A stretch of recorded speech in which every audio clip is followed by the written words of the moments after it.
Oh, another match point. Incredible third set here. They changed their strategy a little bit and they fought their way back in.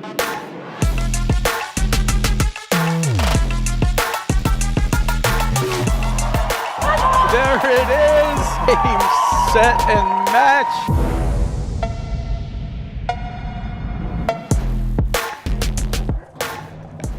Hello and welcome to the 2024-25 APTA Tour. We're live from the Weston Golf Club in Weston, Massachusetts, bringing you the 2025 Boston Open, with live streaming brought to you by the APTA membership and our tour presenting sponsors, Volley and Corient. Tournament support has been provided by the following local sponsors. Our platinum sponsors, Pure Hockey and Weston Golf Club. Our gold sponsors, Bully Boy Distillers, Labor, and Worcester Air Conditioning. And our silver sponsors, Aureus Asset Management, Narragansett Beer, and Xenon Paddle. And special thanks to Rob Coster from Court Pro, who's helped the APTA for years by graciously moving umpire chairs around the East Coast for tour events. I'm Brad Easterbrook alongside Steve Sullivan, bringing you men's round of 16 action here at the Boston Opens. Welcome, Steve. Brad, good to be here. Looks like a chilly day in Boston. Just to orient, you mentioned the chair umpires, equipment moving around. So we have Graham Seed in the chair. This is a round of 16, 2 out of 3 sets, regular scoring. If you look at the stream, up on the far side serving deuce court, that's Andrew Ong in the gray top, playing with Thomas Nolan in the sort of orange rust top. And on the near side, deuce court, Tomas Christian, playing with Martin Bostrom, now serving in the ad court. Grand Prix. We're up in Boston. No time for the weary. You got to get right into it, and it looks like a really exciting round of 16 match. Yeah, this is a great round of 16 match, and all these players are very familiar with each other. Andrew Ong is in the Chicago area at this point, but Martin Bostrom has played numerous tournaments with Thomas Nolan, who's actually local and lives up here in Weston, Connecticut. Let's quickly listen to Graham Seed. And his partner in the deuce court, Thomas Nolan. To my left, in the ad court currently, Tomas Christian from Summit, New Jersey, and in the deuce court from Washington, New Jersey, Martin Bostrom. Nolan and Ong won the toss and is elected to receive. All right, so Nolan and Ong won the toss, as you just heard our umpire Graham Seed announce. And it should be a really good match. It's kind of, in my estimation, a bit of a pick'em. You know, it's a nice balance of teams. Nolan has a lot of offense. Thomas Nolan, Andrew Ong is really consistent. He has a really good backhand drive off the screen. He really won't hit his forehand much at all. But he's very, very consistent, very quick around the court, can blitz at any time. Martin Bostrom has always been one of the purest hitters in the game, has a heavy, heavy backhand. It's very deceptive power. And Tomas Christian is just sort of an all-around good player. You know, he can hit the drive, he volleys really well, he's smart. It's not that quick release hammer forehand, but, you know, Bostrom will bring the offense and Christian will bring the, you know, consistency and control. And it should be a really good matchup out there. I think both these teams are very well balanced. Yeah, great point. Andrew Ong, I mean, not only is he incredibly fit, you see him there now in the light blue top, little man bob going. Yeah, the top with known for his hair. The top knot. He's a super good athlete. He's going to be more tactical. You mentioned his big backhand. He likes to rip it. He also has this really nice slider slice off the side screen when he's playing on the ad side. He and Tomas, I think, are going to play tactically off each other, very patient. And I like the balance. You know, you mentioned both Nolan and Bostrom are potentially going to bring the offense. It should be really interesting to see. All right, so that's Martin Bostrom starting us off with that service game. And again, one more time really quickly, Tomas Christian hitting that overhead right there. And in the backcourt in the light blue, Andrew Ong on the deuce court, and Thomas Nolan as well, who lives in Wellesley, Mass. So he's kind of a local boy here. He's been out here for a while. And interesting that they returned from a different side and immediately switched. I was surprised to see that. I guess they just have a favorite side from returning on. And so you saw that right away in that first point. Thomas Nolan took the return of serve, but then immediately switched in the backcourt. I think we're going to see that all the time, Steve. Yeah, I mean, certainly when you see it so quickly and so decisively, it's part of their strategy. They like to set up. It's an interesting approach to, not start there if they know they're going to switch. But yeah, sometimes where you like to dig and play off the screens defensively and where you like to return are different. So I like seeing a methodical, clear strategy. So let's see how it plays out. I think a lot of this is going to come down to the execution, just especially between Bostrom and Nolan. They're going to do more of the offensive heavy lifting, like who's going to go for the shot. Right now you can see them, they're just feeling out this point. And great shot there. I think it hit the seam and just kind of crept in on Nolan, or maybe he thought it was out because it was really, really deep. But great shot there. First point in the books for Bostrom Christian. And again, the quick return and switch.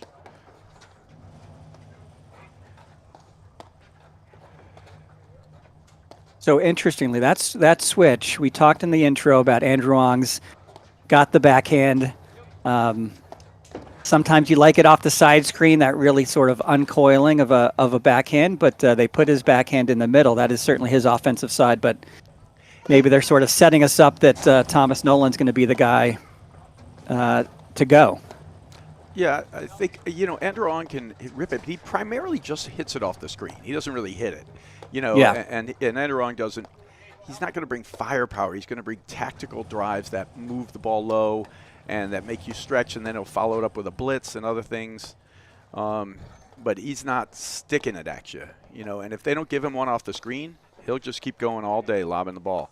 And he has no problem mentally or fitness-wise playing a long match. So that will. So just as another call out. I'm loving the different matchups and the different pairings. Obviously Tomas has played a bit with Drew Broderick this season, had some success. I think I called a match last week with Andrew Ong and Philippe Rams. So love the different players getting in the mix, the different matchups. Obviously people like to sort of settle in for nationals, but I love the different looks. It certainly is good for the players, and it gives everybody a different sense of people's skill sets and how they match up. There's kind of a mini blitz there from Andrew Ong. Comes in a step or two, well recognized. Yeah, and that's going to be important. You're going to see these guys throwing that blitz. Andrew Ong specifically will be the #1 blitzer on the court. That's a good look. Surprised Nolan didn't take that. Yeah, right now, all patient, controlled drives. Switching back in the backcourt now. That's a beautiful roller there. Yes, perfect. Lets it drop, hits it just the right pace, catches them in a switch. If they didn't switch, they would have been able to come up with that, an easy block, but perfect pace there from Bostrom. 30 love.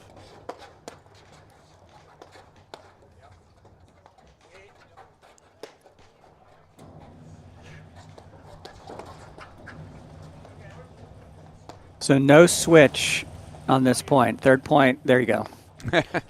I'm pretty sure it's going to happen quite a bit. Yep. Yeah. It's always a good takeaway, certainly for players that like to try different strategies, maybe at the club level. This is their strategy, 3 points in a row. Sometimes people get switched in a point, and then they like to go back to reset. But you have to do it at the right moment. So clearly, they waited for the right shot. It was 4 or 5 shots into the point, and then settled to where they want to be. Didn't force it on the return.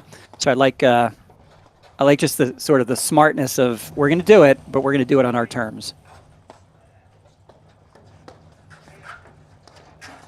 Yeah, all players at this level are, have switched many, many times. It's generally speaking a very, very common. They don't even have to talk about it. They kind of throw it up, and once in a while you hear somebody say switch. A lot of times it's like a telepathic thing. A guy will just start moving, the other guy moves right in. There's a great setup there. Nolan going to work on Bostrom. Oh, and they get the better of him in the exchange. Well done. Yeah, I think that's the point that I think optimistically we're going to start seeing a lot more offense. I like that hand-to-hand combat, and I think Andrew Ong just sort of gave Martin a chance to sort of stay home and catch Thomas Nolan off guard. Yeah, they didn't spot their drives that great that time. Yeah. It was kind of like all on their paddles. I mean, it was a good look, and I think everybody's playing the points the way they want to right now.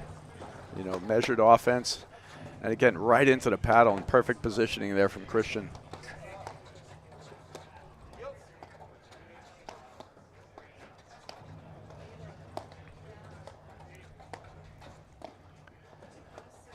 It's a good measured first game.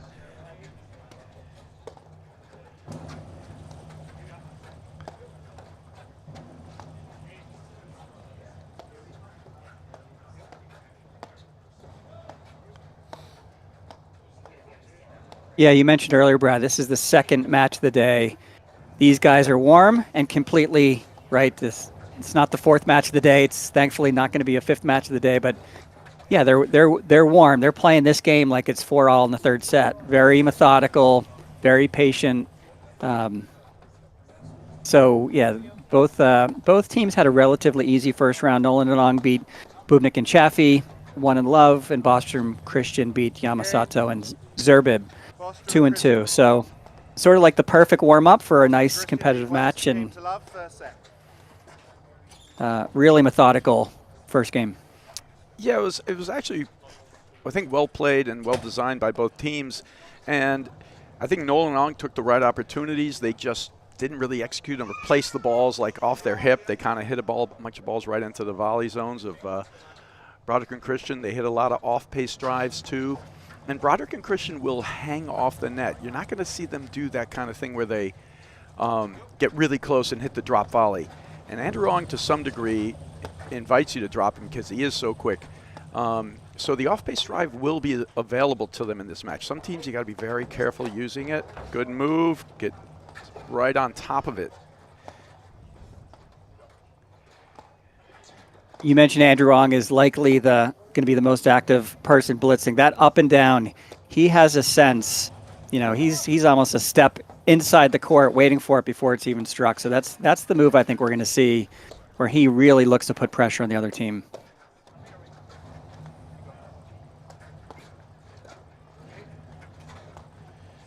Now here's a no switch back. You see Bostrom and Christian are on opposite sides as they returned on. They can play it either way, and there's a switch back right away. They have offense either way. I actually kind of like it. Bostrom hits the ball off both wings extremely well. I actually think his backhand's even better, but his forehand's really good as well. You know, he's sort of been on that radar where, you know, he's got all the talent and all the skills and the hitting ability to, he just hasn't quite broken through. A lot of it sometimes is just, you know, it's hard to win 5, 6, 7 matches, and it's the mental aspect of doing it all the way through. But in terms of just hitting the ball, and you see him hit 3 or 4 great rollers here, one of the best in the game for sure. Yeah, I think I would agree. I love his firepower from both sides. Martin's backhand is maybe one of the smoothest, simple take back. You know, he's got very simple footwork, almost plays at open stance, and he's all really hands and feel, and he can absolutely crack it. But as you have seen, you know, a number of good forehand drives, and what a killer cutter right there. He's going to work here so far. He's hit 2 or 3 winners so far in these first couple of points. Well done there. It's a perfect cutter. And he has such easy power, Martin Bostrom. You know, and he, like you said, he can crack it, but he also, within the same kind of minimal stroke, he just rolls it at you, or he puts it in a little different spot. It's very hard to read. It's one of the hardest shots to read in the game, actually. And, you know, not that any of this is an indication of what's going to happen in this match going forward, but given like that sort of first game where we saw Nolan, and that's a great move, Ong, great job there, and Ong have some offensive opportunities but not be able to even drive it through them one time. In fact, actually drove it into them and lost a couple of exchanges. Here we've seen 3 or 4 good drives right through already, Ong, and so there's just a slight different power dynamic and offensive dynamic, I think. 15-30.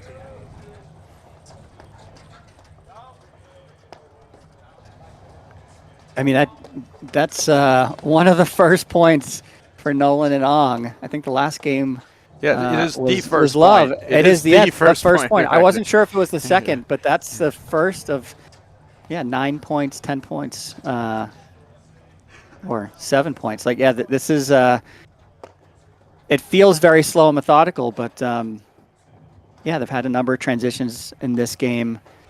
I think they're both heating up.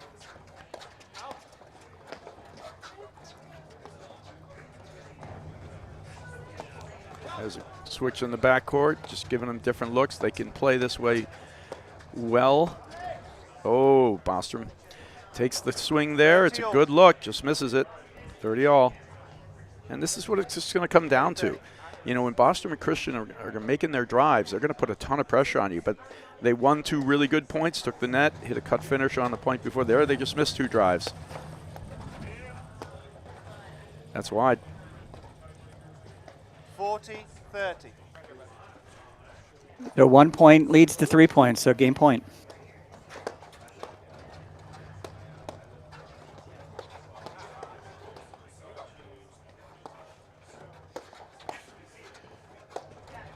Oh, and there's a quick 4 points there right away for Nolan and Ong, and what looked like a possible 2-love lead quickly goes to 1 all. Yeah, it went from, 6 really long points, and then the last 3 were just, Tomas missed a simple overhead. Martin had a couple of ground strokes in the net, and all of a sudden it feels like a momentum swing, but we're only 1 all in the first set. Yeah, there's that big backhand off the screen. You hit it hard off the screen. That is Andrew Ong's #1 offensive shot. Hard off the screen to his backhand side.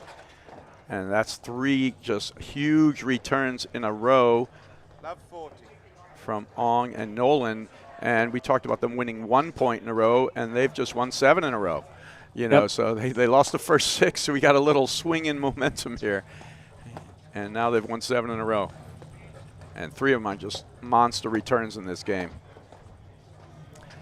And it should be said, actually, if we're talking about things that'll matter here, Martin Bostrom has a very good serve. It's much harder to drive.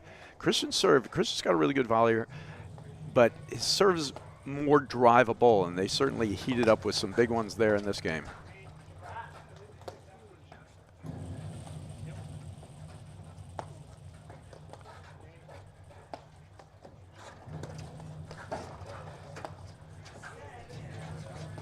And I like this from Nolan and Ong. They get the 40 love with 3 just howitzer returns, all on good balls they're hitting. And now they're like, we're not just going to pull the trigger too early. We're still going to play our balanced game and look for the ball that we want to drive. And when they play this way, it's a measure, even if they lose this point, it's a measure of, you're going to have to still take 10 more minutes to get those 3 points back. And then you got to close out the game.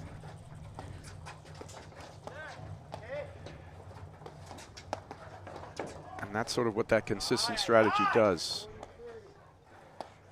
And this is going to work really well for them over the course of the match.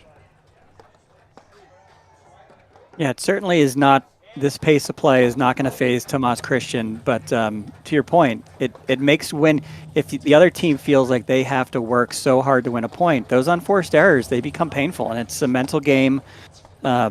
These guys are willing to be out here for a couple hours in a 2 out of 3 set match. So I agree. I like the slow down. Don't over. Yeah, and then there they go. They grind it out. And they get that 1 great strike there, and Nolan just puts that perfectly off of Bostrom's hip on the right side there. And it's interesting. I don't know that they don't want to switch at the net a little bit, Christian and Bostrom. I mean, they haven't looked to do that yet. I would think, Bostrom taking more overhead. He has a really good attack over. Christian can hit some cut finishers, but he's done some damage with the roller and a cutter right away. And Christian's a very good cutoff volleyer, meaning he can read the play and sort of get in there and make a tough volley on a drive there. He caught I think Nolan caught Bostrom a little out of position there on the line. Okay. Ready? Thomas Nolan serving here in the dark blue shirt. Love 15.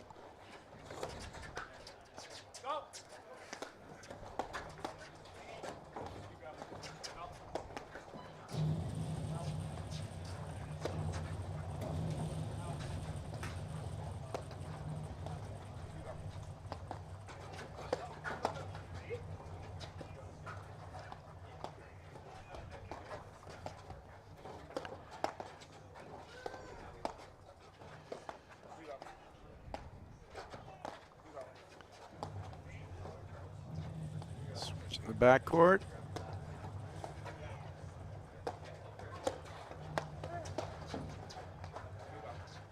And one of the things we'll watch as this thing goes on is just drive rate, you know, meaning how many times they're going to drive versus lob and what their sort of shot clock is. At any moment, you know, Bostrom will hit a drive that he can hit almost anything, but he will, and it works for him, and it also works against him. You know, in the past few games here, first 6-7 points when they won 6 or 7 in a row, it was really working for him, and now it's kind of working against him. He's made 3 or 4 errors, and that's what, you know, Ong, and there's another one right there, and Nolan are building their lead on right now. 15. Yeah, they seem like from a positioning and a point construction perspective, they're a little bit more thoughtful and patient. You've seen Martin try to pull the trigger, and maybe he's a little bit out of positioning, hitting the wrong shot, but Nolan and Ong just seem very patient in how they're sort of putting the points together, how they're moving. Yeah, that last point sort of interesting, became a bit of a 4 ground strokes in a row point, but seems like we definitely have Ong and Nolan sort of feeling the point construction the last few games.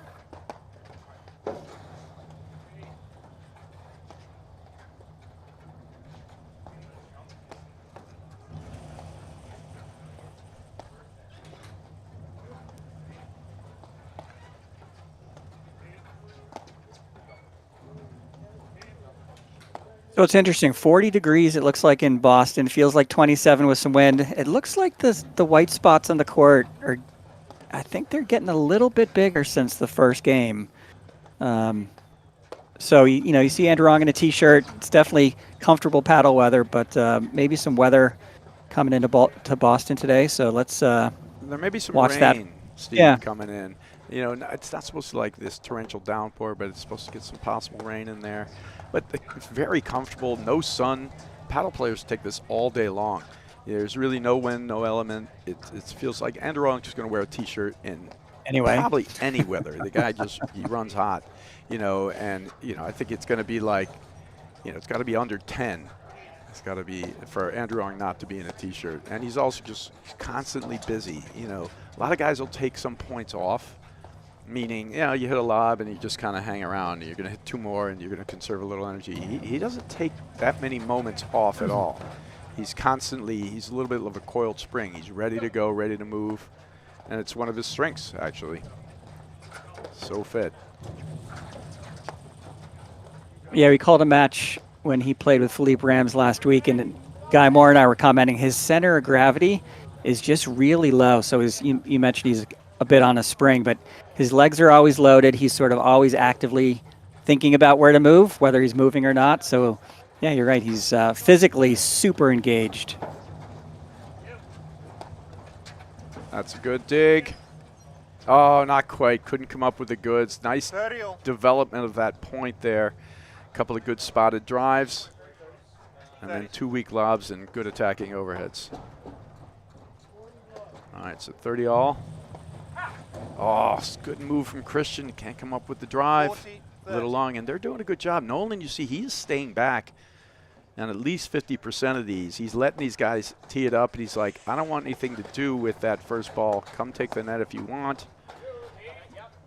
But I'm going to drive this one back at you. And it can be a very wise thing to do when you have a tough returning team up there. And you can see the last game when they got their break, 3 returns in a row against Tomas Christian, and that, you know, basically developed that last break. So sometimes you take it out of play, and it just means it's working towards your strategy. No short points for the other team. No, instantly you get to hit 1 ball and it's over. Yeah, that's staying back by Thomas Nolan, right? It makes the returner think a little bit more. They don't have the target.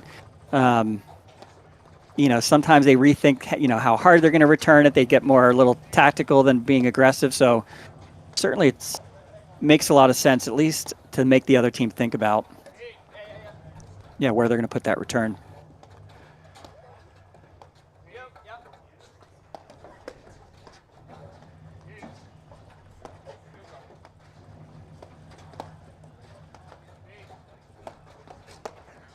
Yeah, he's been looking for that backhand, Nolan. You see him jump the route a couple of times, and it's the first one he's gotten, but he's ready for it. He's looking for it. That's one of his bread and butter balls for sure, and probably his favorite shot, the cut-off backhand when you try to go towards the side wire, and he takes it and cuts it off.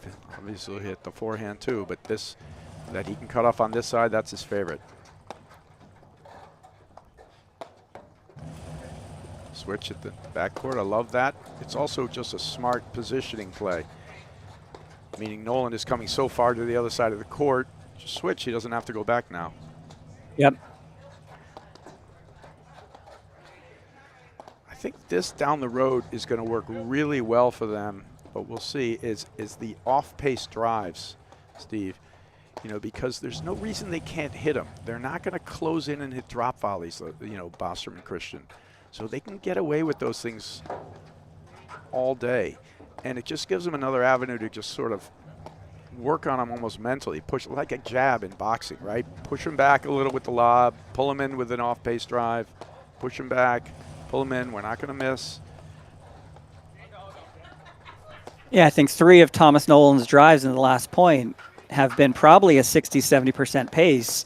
You know, he got himself in the position, he held the racket face steady, and it was more keeping Christian and Martin honest than it was to try and win the point. So he's got it, and I think that's going to keep them guessing. Is he going to pull the trigger, or is he going to sort of, just extend the point a little bit? Yeah, and it's just going to make him work, you know. I think the slower this thing goes, the better it is for Christian, for Ong and Nolan.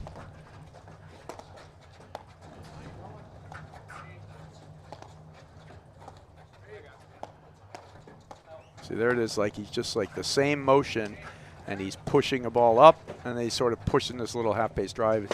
It's not designed to get an error. It's just designed, you know, to make a move and to sort of set him up, and almost in a weird way, it lulls him to the moment where he's going to actually crack one, like you were talking about.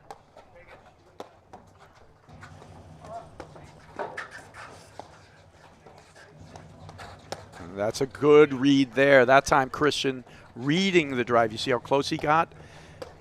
And he hit a good tacking volley. Also could have hit a drop there, but a lot of pace there from Ong, so good shot.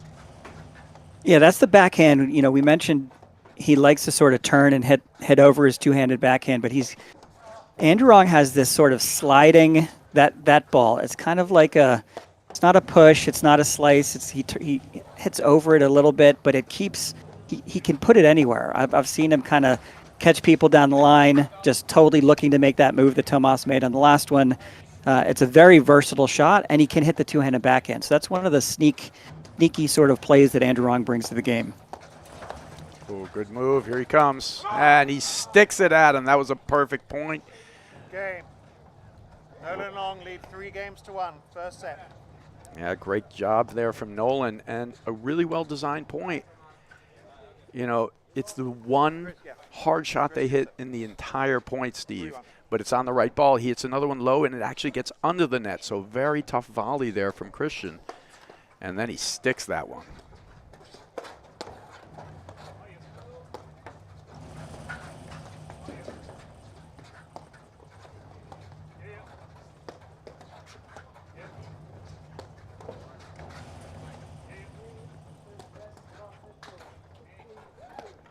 So we started, commenting on the 6 points one way and then 7 points the other way. You know, as we think about the last 2 games, really the 3 in a row from Nolan and Ong, it just feels like their point construction, their patience, waiting to pull the trigger. That last point was sort of a master class on waiting for the 98th shot when he really had it.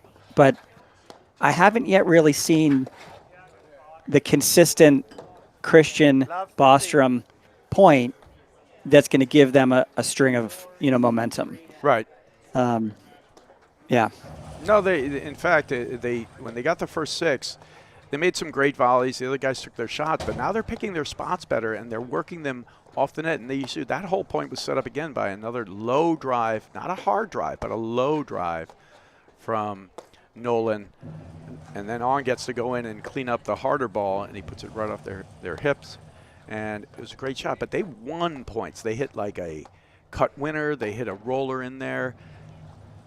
Without getting a winner, how many points have they won? Right? You know, Yeah. so and if they're going to play these points time and time again, you know, this is going to work out really well for Ong and Nolan. See, there's the winner. Oh, good move though. Oh, good stretch from Nolan.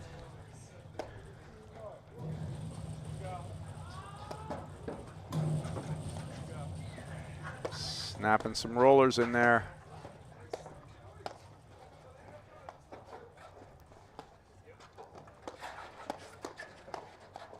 Switching the Yeah, backboard. really enjoying watching Thomas Nolan. Very simple technically, just grinding for the tougher balls, but I haven't seen him play a ton, to be honest, so it's really sort of refreshing. That was just a great spot there. It was a great spot, but it was probably yeah. he did not hit a good turnaround drive off the screen there, and he hits it right into Bostrom. And it's Yep. sort of getting away from the point that they're playing before, where they're hitting the drive at the one moment they need it, right? And that works for Bostrom and Christian there.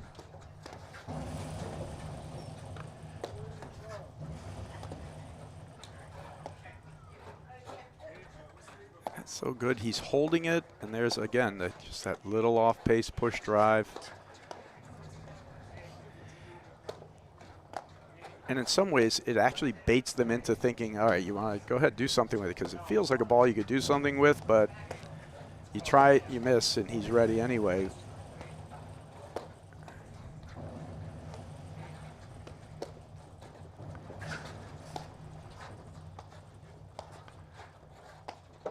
Look at those controlled spots there.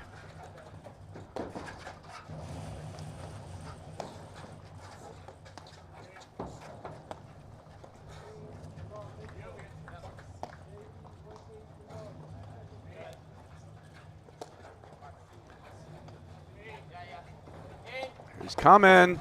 Yeah, that's great. You could hear Christian say it just a little late. Good transition play. Yeah, I think Nolan just sort of smoked the volley a little bit too hard, but he read it. Yeah, Tomas Christian saw it coming. Not much they could do, but I think Nolan kept him in the point by just overcooked his volley a bit. He did, but I think he was going for a tag. I think he was trying to hit Yeah. the guy. So he wasn't really, you know, he wasn't thinking I'm putting it behind him and soft and trying to die it back there. He was trying to hit Christian, which is another way to win the point. And I totally get that. But you're absolutely right. If you don't hit the guy, then you're pretty much giving up transition going back because the ball's flying off the screen. But I think that was his goal.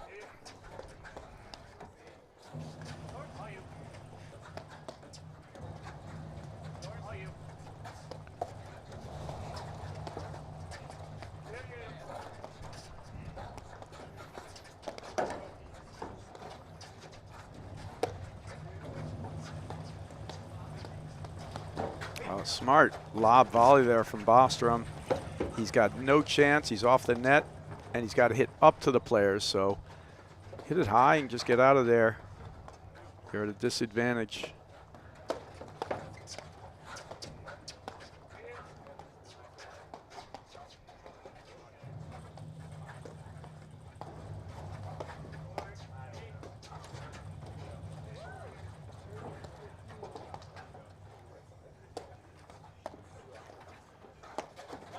That's a good third panel smash there from Thomas Nolan.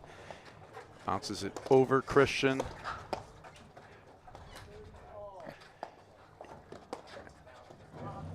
Bostrom misses the drive there. 30. Yeah, just missed it. I think he got the one he wanted. Andrew Wong was all over the place moving backwards, but yeah, just missed it really close, but just out. And that was well played there from On, because he wasn't even going to try to play it. He was letting that go. He knew the drive was coming, and he's like, I'm not going to play your difficult ball if it's in. I'm fine leaving the net because we have a strategy in the backcourt. You know, we'll keep it going. We'll use our off-pace drives, and we'll take the one-time hitter when we get it. So if he makes it, it doesn't matter to Andrew Ong. He's just going to let it go. It's going to the back screen, and they'll just play their point the way they've been doing it from the backcourt. It's going to be a good dig there.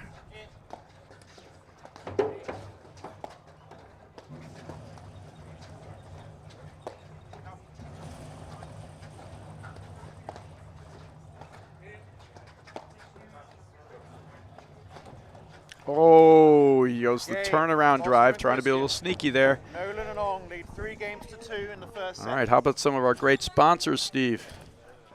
Did you know that Volley has thrown 5 million balls to players working on their game? Don't get left behind. Get your reps in with Volley. Whether it's day or night, you're in control of your training. Volley offers world-class training on demand, helping you sharpen your skills and level up your game whenever it fits your schedule. Ready to join the movement? Start training smarter with Volley today. Steve, I am ready to join the movement. In fact, I've joined the movement. I have as well. We have one at our home club, Roll and Run in Baltimore, just north of Baltimore, and it's impressive. I got to say, it's impressive. You can make it social with a couple people on the court, taking turns, and the variation of what you can do with that app is it's just a different perspective, and I love it for paddle. We get so accustomed to playing when we practice, like, go out, warm up, play some sets. Tennis is all about drilling. Paddle's more about playing. So I love the dynamic it's brought to the game of like practicing shots, and pretty cool technology. It certainly is, and it's great for tennis too. It's an awesome tennis ball machine as well. So, we had it for use for both, and it was very, very useful in the tennis season as well. So, all right, so good games here. The teams are battling. It's just going to come down to some execution. Bostrom, you can see him. He's always his grip. He looks like he's hanging, but he's ready to hit at any moment. Like his grip is easy. It's just kind of an Eastern forehand, and he can go quickly to the backhand of the forehand. You can see him. He's ready to hit. If they try to go in there, weirdly though, they're going to want to do that too. They're going to want Bostrom to hit a few, because as well as he hits it, they also will be able to get errors like they got in that last game where, and then if they let him hit it, and then he, they can let it go if it's that good.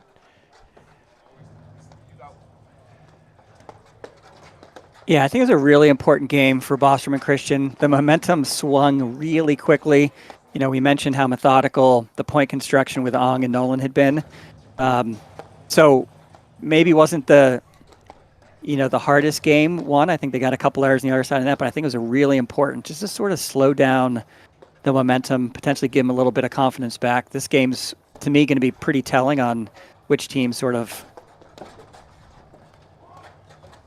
great hands, but great movement by Thomas Christian. Yeah, great hands by Andrew Ong to first just get that one in there. And you can see Christian and Ong both doing that exact same move.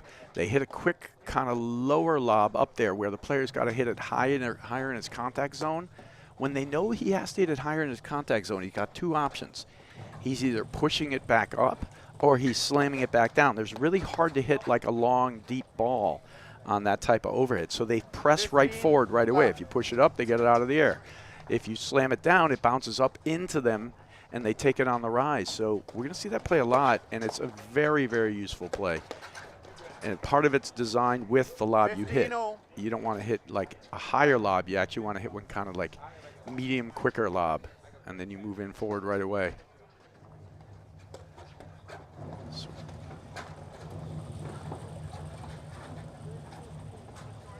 there's that versatility of the Yeah, Andrew Ong Bostrom. backhand and the cutter. Bostrom did not take that drive. He throws up a lob. It's weaker, and it actually leads to the on cutter. He's probably like, oh, gosh, I should just hit that. Great shot there from Andrew Ong. Just missed an 40, easy 50. layup there. They weren't even going to play it. They were just transitioning back. 40-15.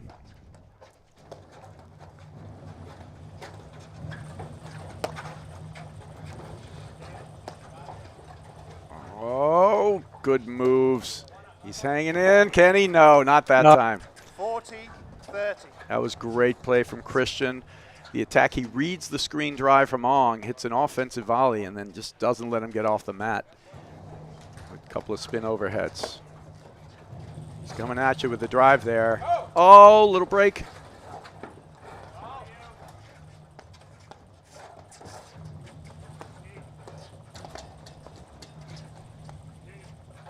Yeah, that sneaky Ong sort of sliding backhand.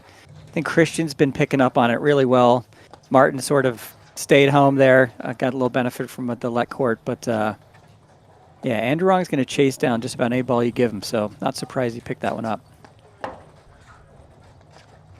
Yeah, they're really honing in, and his backhand drive has really become very precise. I mean, that's the shot is designed for that. It's not actually specifically hard or heavy on your paddle. And you know, Nolan makes the move there, but he's not ready on that one. So good job there from Bostrom and Christian to patiently take over the net there.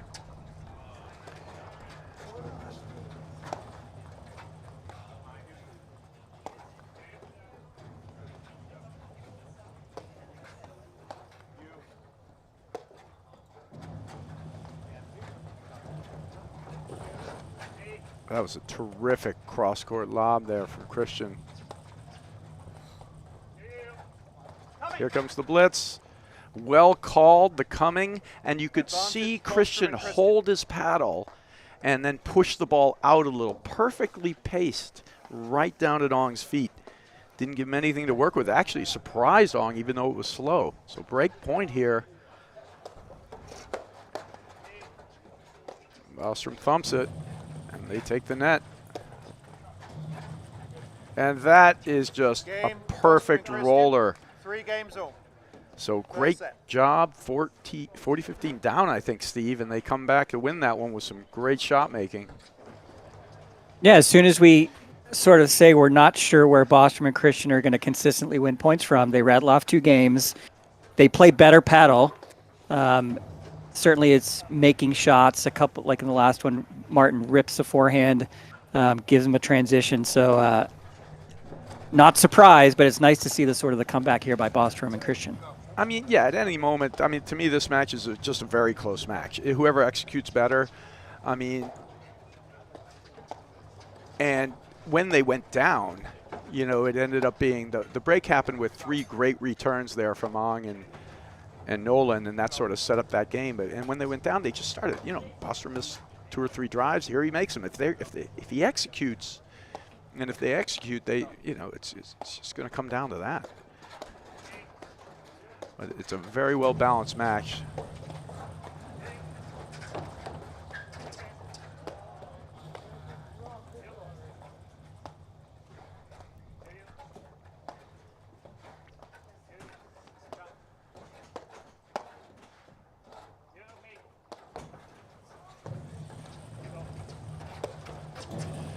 Oh, that's good, making him chase.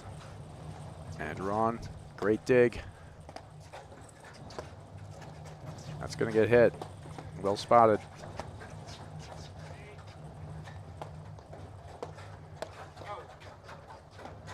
Yeah, Christian, he just bails there. It's probably very wise. So the advantage goes to Ong. Yeah, it's interesting. As big and versatile the Andrew Ong backhand is, I think we've seen a couple forehands. He just doesn't have that same confidence or that same ability to generate. You know, Tomas bailed. I think he may have, you know, hung tight. But obviously the smart move. There's no reason to sort of stick that point out, and they took their time and get the net back here.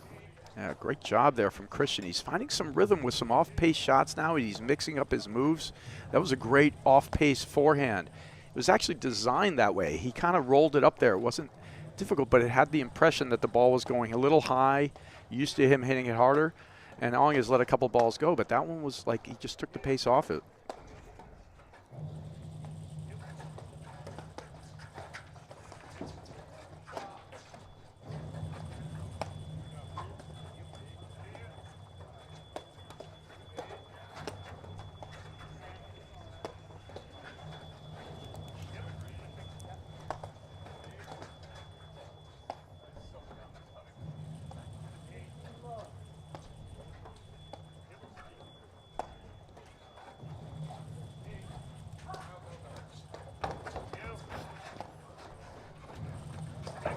Oh, and he gets the seam as well. Yeah, Nice. Thomas Nolan just staying with that. That was a good shot that became great off the seam. Martin had a really nice sort of side cutter that I thought was going to be a dead ball. Andrew Ong ran it down. Yeah, there's very few things he can't run down.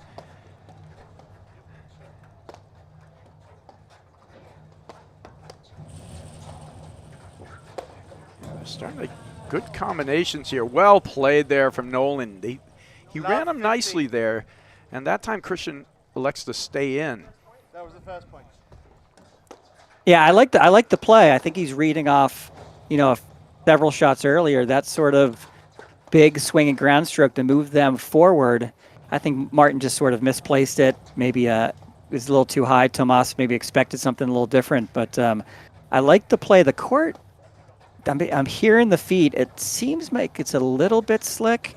But yeah, that's a great shot to execute, but it's got to be in the right spot. And Thomas Christian sort of ate that one off his paddle there. Yeah, I was surprised he didn't bail, actually. Yeah. Usually when you hit a hard overhead, you tend to bail more often than not, or at least play halfway back, so that if the guy hits it well, you let it go. If he hits it weakly, then you close back in and attack it.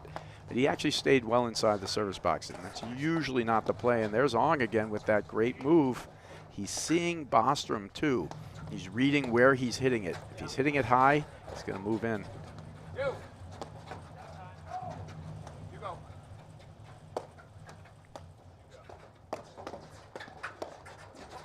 Oh, can Christian? Yep, covers it. Bostrom, great cover behind. It's always a great look for all the club players out there. As soon as your partner gets moved out of position, you got to move to that center, and you got to cover the entire backcourt. That time you see Christian all the way up the side wire. And Bostrom covering. Great gets. Yeah, I don't think the court's really playing slick at all. There really isn't any rain out here or precipitation at this point. It's just kind of cloudy. It's good conditions out there. Yeah.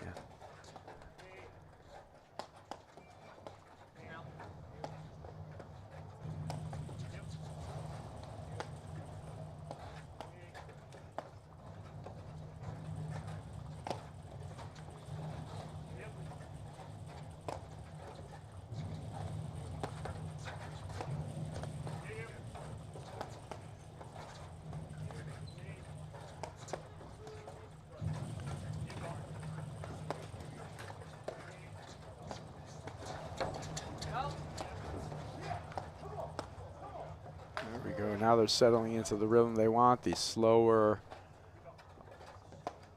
points, off-pace balls. Work them in, work them out. Keep pushing them around until you get something where you can do a little more.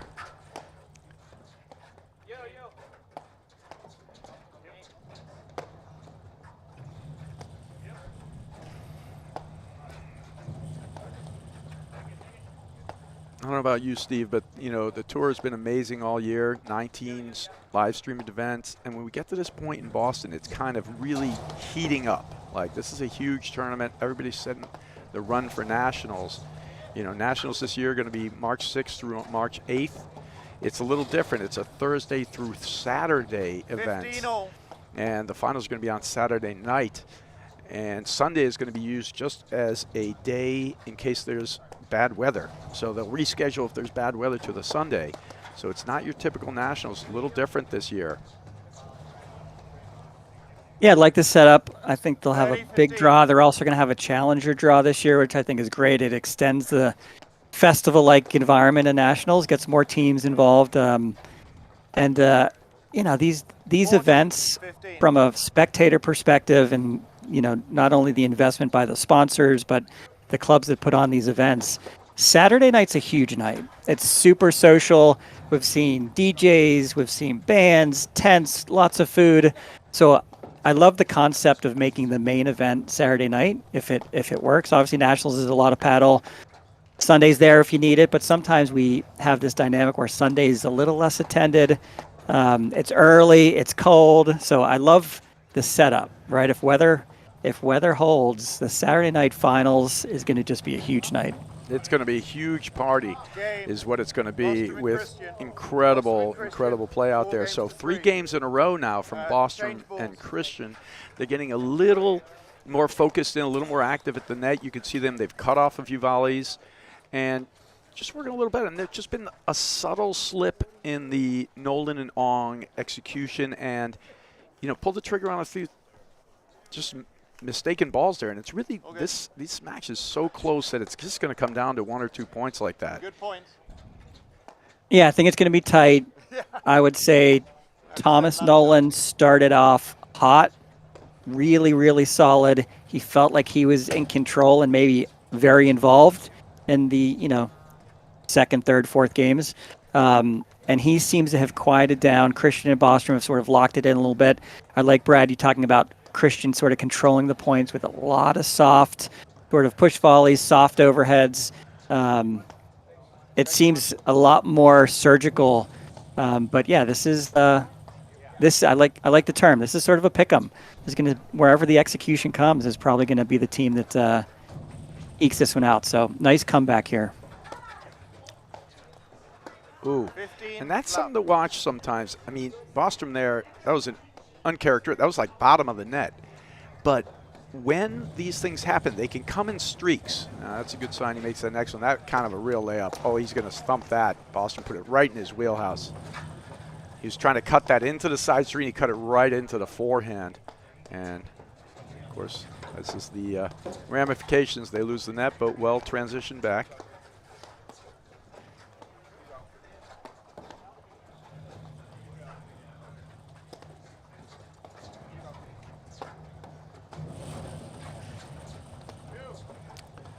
There you saw Christian put a lob up and make a move to the right.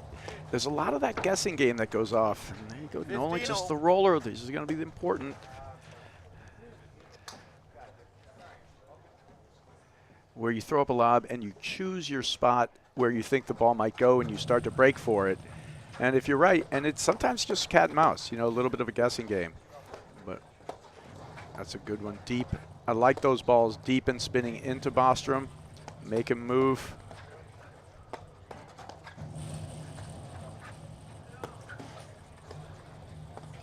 Andrew Wrong's sort of slash overhead, he's a little more armsy than he is sort of the classic Juan Araya uncorking, pitcher motion. Andrew's a little bit armsy, but that ball, I think you're right. The one sort of down the center-ish that moves into Martin Bostrom, he can move it. He can cut the ball. It's a little unorthodox, his motion, but I like that one as well than the typical side screen. Oh, well done. And that was a beautiful recognition from Bostrom. He sees Nolan move up the wire, so he hangs on just a tick in the timing. He lets it drop lower, and he goes long and through. Ong had to travel from one side to the other and try to make that get two, but cannot come up with it.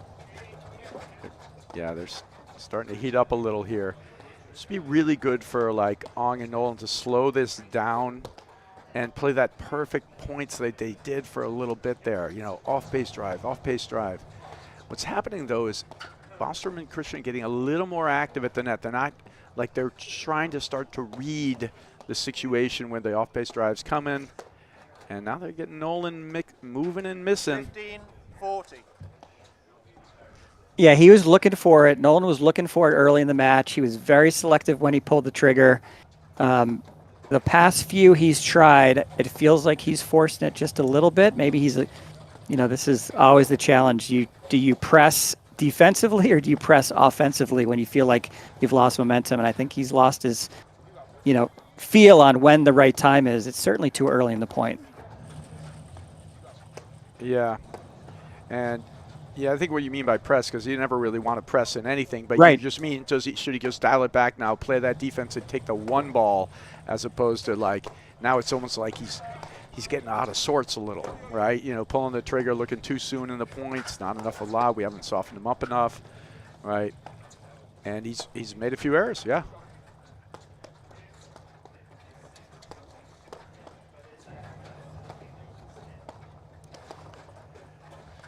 Oh, that's good lobbing, and now they're working their ins and outs. Pushing him off the net. Bostrom pulls the trigger on a huge forehand. Break point save, though, misses it in the net.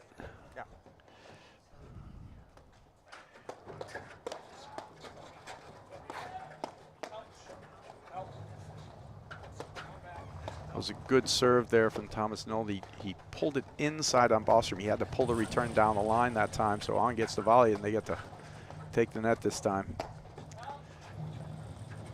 You hear the help call there from Tomas Christian. Great call. He's going to good play on that waterfall. That means anytime these advanced players think a ball's going towards the crease or right in the corner, they're going to call for help. If you're not 100% sure if it's a side back or a back side, you should call for help, including club players.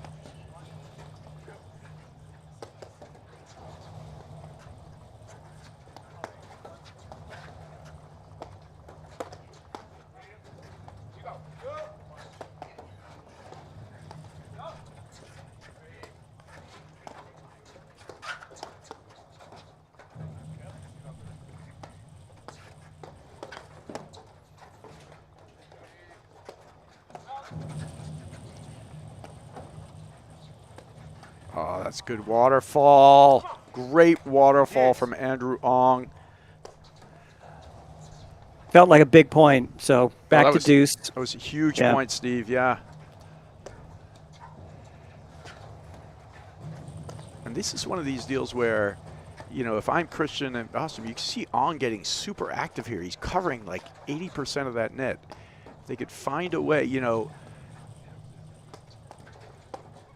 to target a little bit more on Nolan, because Ong's taken over here. This is really good. He's really just working that net. Oh, great hands there from Thomas Nolan. It's going to bite. Good dig there from Christian.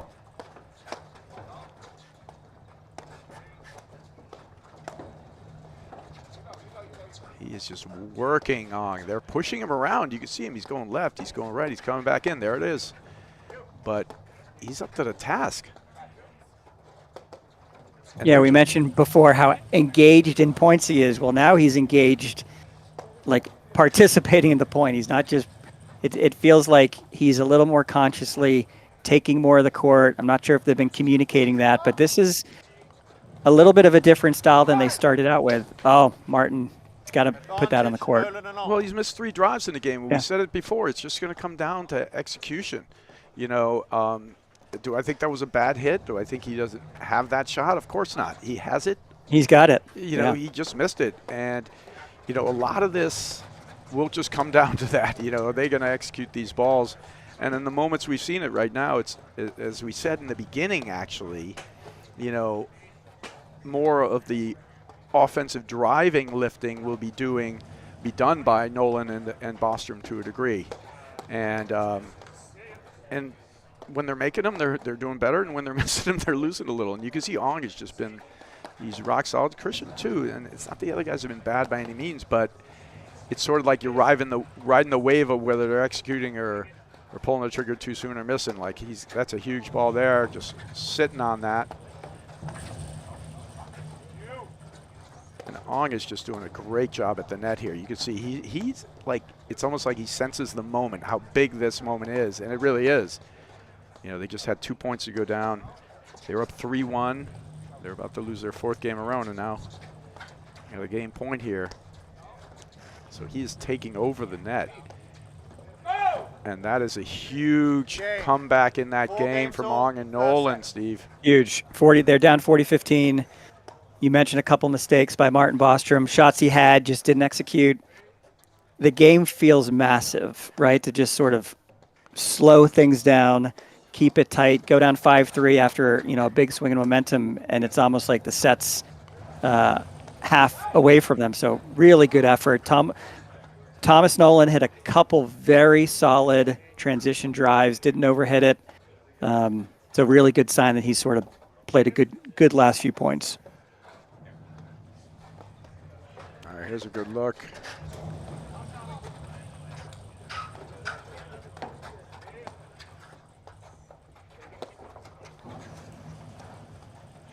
Nolan is cheating up a lot, like he thinks they're going to hit cutters low or short.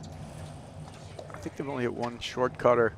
They're going behind it, but he's able to catch off it as it spins off the back screen into the side.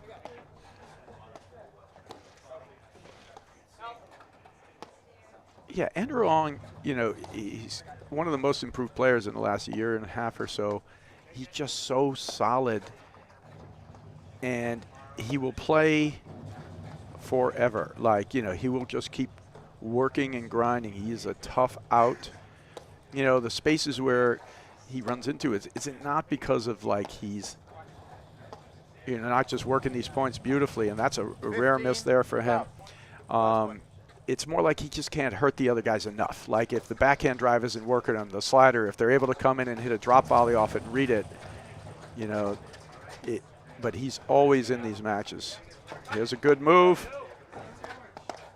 Oh, he's got him this time. Takes the net. Yeah, and that was not conventional. Andrew should have. Oh, that's just. I love that cross-court sliding slice. You know, Guillermo Nunez has it as a lefty into the ad court. I love it with a righty into the deuce court as well. If you can make contact that low, it is an absolute killer of a shot. And yeah, had Martin Bostrom doing a pirouette there. Yeah, it was perfectly done. He played an amazing point there.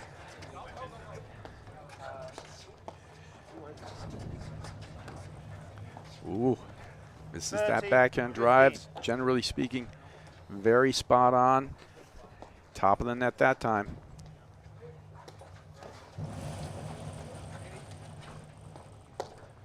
Switch in the backcourt. Again, it's been relatively consistent for them. They've never actually stayed outside. You know, they're taking the return the other way, and then they're playing this the whole way. And this is their move because Nolan loves to move up that side wire. Get the forehand. That one just looked a little, I don't know, like a little tired or something. Yeah, he looked too passive. I mean, it was a good paced, you know, slow movement into the side screen by Tomas Christian, but I really felt like Thomas Nolan was there. I thought he could have had it, yeah. Yeah.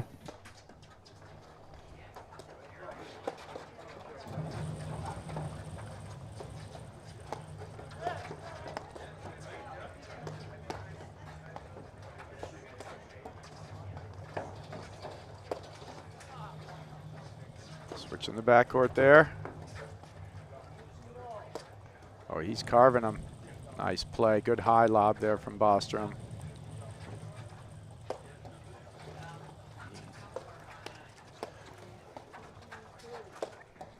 Bostrom defending here. Ong just continuing to work him. Relentless is the word our producer Mark Ennis comes up with. And it sounds better when he says it. It's just that South African accent. Bit of Afrikaans in there. Relentless. I can't even do it. It didn't do it justice. And I'm not going to try, but you're right. The last few games, Andrew Ong has sort of, his intensity and his engagement in these points, he's taken a lot of the court. We didn't see this in the first 5 games as much, you know, strategically.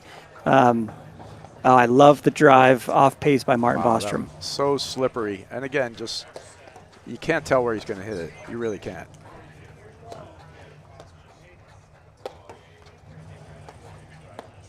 Yeah, it's a great point. Andrew Ong gave it his best shot, trying to break down Bostrom. Bostrom was up to the task defensively, hung in there until he got the opportunity. And yeah, it's a big hold there. Bostrom and Christian lead 5 games to 4 in And the first set. I think it's the first game where I thought Andrew Ong played it great. He just missed 3 drives that he normally makes there. And like we've been saying all along, Steve, it's just going to come down to the execution. Yeah, the one he missed in the middle of the game, that sort of off-pace backhand half slice, half roller that he hit, was the right shot. Martin Bostrom was probably feet on the service line, pushed off the net, and he just missed it. So you're right. These guys are so good. Both teams, you know, can win this match. Whoever makes the right shots at the right time, and yeah, they're just maybe they're just getting warmed up. We're pushing an hour in, 5-4. No, and I think we have. It's a great match, though, Steve. I think, you know, it's just a battle, exactly a pick'em battle. And Andrew Ong serving now to stay in this match against really quickly. Andrew Ong serving. His partner, Thomas Nolan. Tomas Christian returning. And in the light blue, Martin Bostrom. That's a great ball right at his feet. Love 15. Yeah, good position by Tomas Christian, sort of almost in the center of the court. There's not really a shot, unless Andrew Ong places that perfectly, that he's not going to get a paddle on.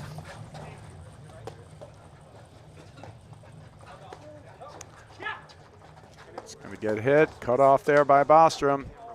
Oh, just Love 30. wide, like by a millimeter there. All right, 2 points from the first set for Christian and Bostrom.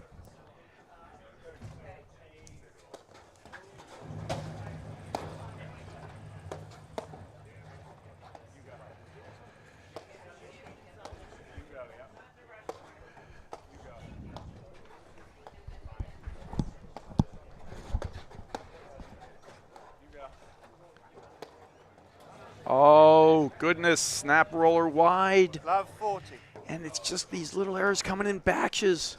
Yeah, they come. You're right. They come in batches. It's a little bit contagious. You got to find a way to change the momentum, even if it's the right shot. Lay off it at this point if you're Thomas Nolan. But yeah, three set points. Yeah, and you can see Nolan walking up to net. He's putting his hands in this tamping down motion, and he's basically just calm it down, right? He's hitting a snap roller there. He's making an error. It's maybe not the right time for that type of shot. And again, it's not like these guys don't have every single shot. So to say they can't make it or he can't is, of course, completely untrue. It's a question of, understanding the moment and whether it's like if you can't get a winner or, you don't have a really good look or the right angle, just don't force it into the spaces, right? And that's not where they made their lead to begin with, to get up 3-1 to begin with. All right, so 3 set points here for Bostrom and Christian. And there it is. Game and first set, just a bunch of swings. And we will be right back in just a moment after these messages right here on the APTA YouTube channel presented by Joho. At Volley, we build tools to unlock your potential. The new Volley PTI feature breaks down your game like never before. Ever wondered, which partner has impacted my PTI the most? What's our win percentage as the favorite or underdog? Do I perform differently in 2 or 3 set matches? Now, it's all at your fingertips. The PTI tool is free to everyone. Download the Volley app today and level up your game. We'll see you on the court. At Corient, wealth management begins and ends with you. We believe the more personal the solution, the more powerful the result. We treat your goals as our own. We never lose focus on the life you want to build. And our experienced advisors design custom-built strategies to help you get there. It's time for a wealth management experience as sophisticated as you are. It's time for Corient. Want to see how Volley can transform training at your club? We've got a great offer for you. Gather 30 of your club friends and you'll get a free 30-day trial of Volley. Experience firsthand how Volley's trainer can help everyone improve. Increase reps and track your progress, all while training smarter. Don't miss out. Visit getvolley.com and unlock your club's full potential with a 30-day free trial. All right, welcome back to the APTA Tour. We're here at the Boston Open in Weston, Mass. I'm Brad Easterbrook alongside the always silky and smooth Steve Sullivan. And Steve, what a turn of event. Things came in batches, as Bostrom and Christian take the first set 6-4. They come in batches. The wrong batch at the end of that set for Thomas Nolan. I think there were 3 really loose shots in that last game. Andrew Wrong was serving. Obviously a must-hold to stay in the set. And, there's been some momentum swings. It's a very tightly contested match. Certainly, these are some of the top players in the game. I think you have Tomas Christian at 13 in the country, nationally ranked. Andrew Ong's 15 in the country. These guys are both competing for the APTA Cup.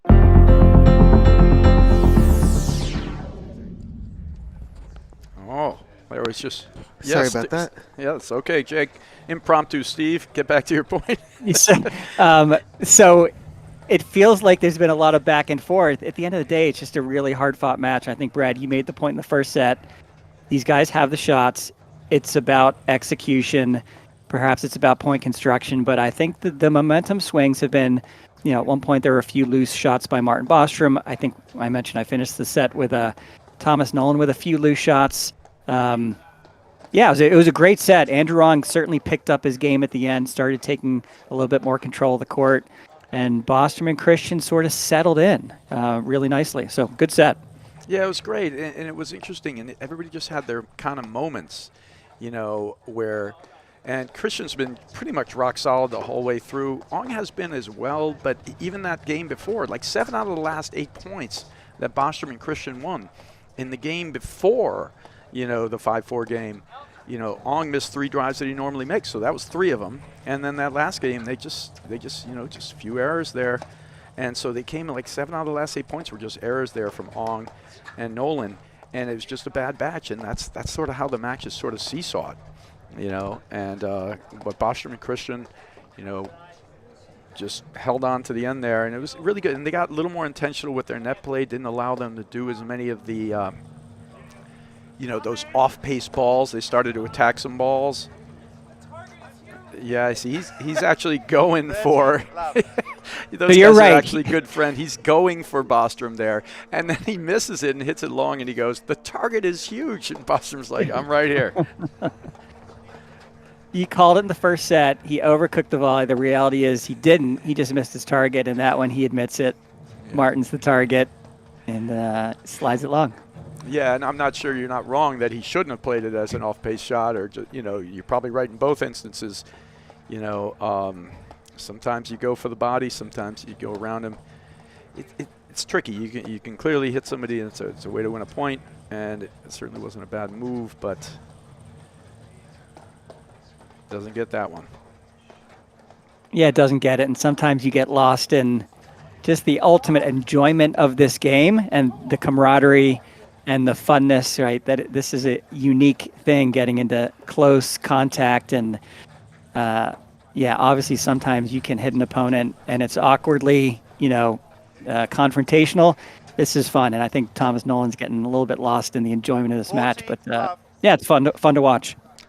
That was great off-pace cutter again from Christian. He's starting to work pace, and he's using his movement too. He's starting to read the balls that you want to be looking to cut off. You know, and it's a unique part. You know, I would say, like, if there's a place to go, like, you know, if you get Thomas Nolan to start missing some balls, so do you start, you know, feeding him more balls to miss, or does the act of feeding him more balls allow him to get himself back into it? So I think the key for all these guys is really just to keep staying, you know, the course and kind of just keep choosing the right shots. And as we said, you know, earlier, Steve, you know, both these guys, the teams are well balanced. That's a huge shot on the line there. You know, Bostrom and Nolan, big hitters, and Ong and Christian have offense, but it's more measured offense, and those guys are just really solid, steadying influences out there and really good net players.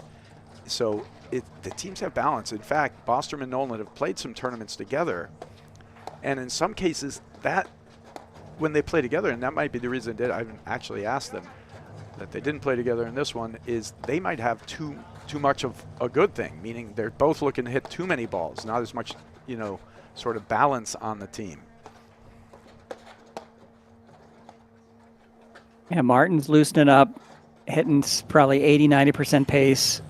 Oh, he just missed that one. I sort of liked how he constructed that point. Just missed the one he needed to transition.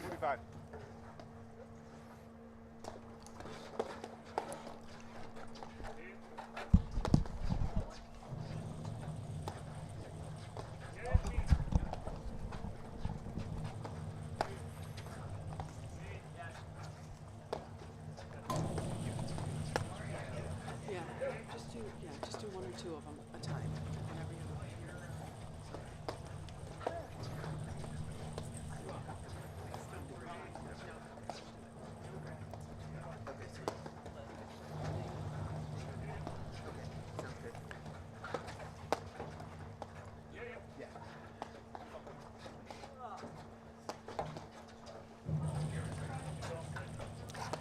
The good sign, I think, actually for Bostrom and Christian, and there's a Bostrom and Christian quick leave misses. 1 game to love in the second set.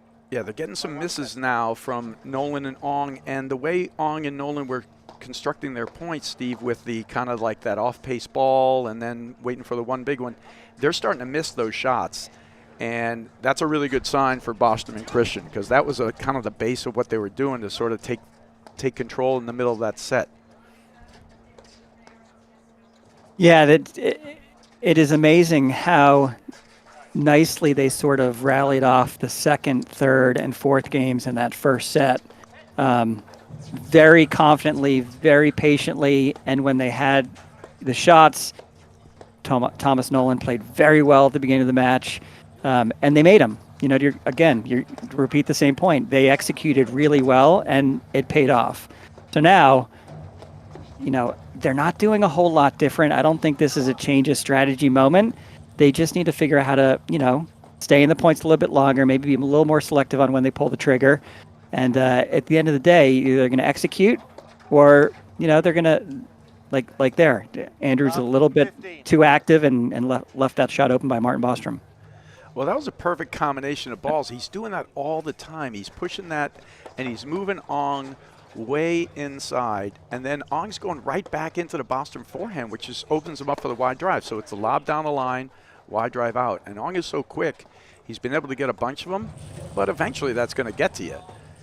This there from Christian. It's a good look, but they're starting to find some seams here to work with.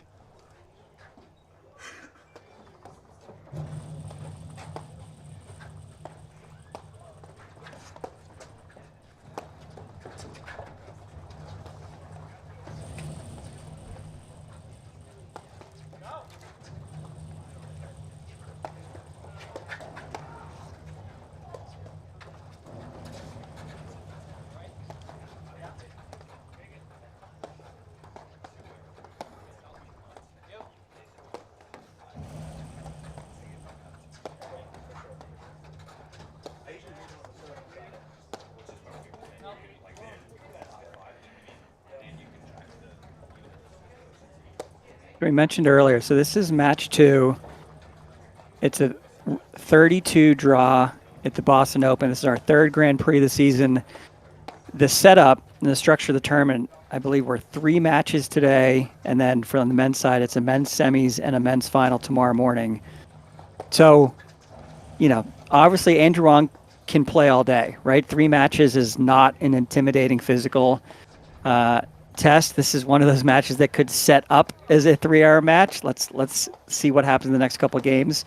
But yeah, you know, you mentioned it before. It's sort of a paddle player's dream from a weather perspective. I think we're in the high 30s, low 40s. It's cloudy, which is great, and there's a manageable amount of paddle. This is a Grand Prix, so it's sort of, you know, the best in our sport. Every match is a grind from the first round, but yeah, this is one of those matches where you just sort of need to, you know, you fight and you get to the next round, and the quarters is the last match of the day. So I expect Andrew Ong is not done yet. Oh, no, he'll go the distance for sure. I mean, all these players will go the distance. It's just a question of, like, you know, it's keeping that focus all the way through. This match is so tight.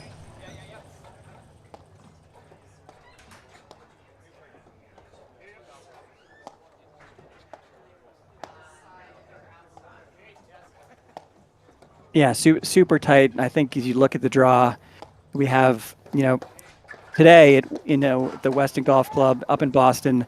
We mentioned the Nationals before. We're, you know, early March start. I think it's a March 6th to March 8th Nationals in Philly this year. It's nice to see sort of some teams gelling. I think, you know, there's a lot of interesting setups for Nationals this year. Obviously, Regalado and Salazar, finalists last year. They have 4 wins this year. Fraser West last week.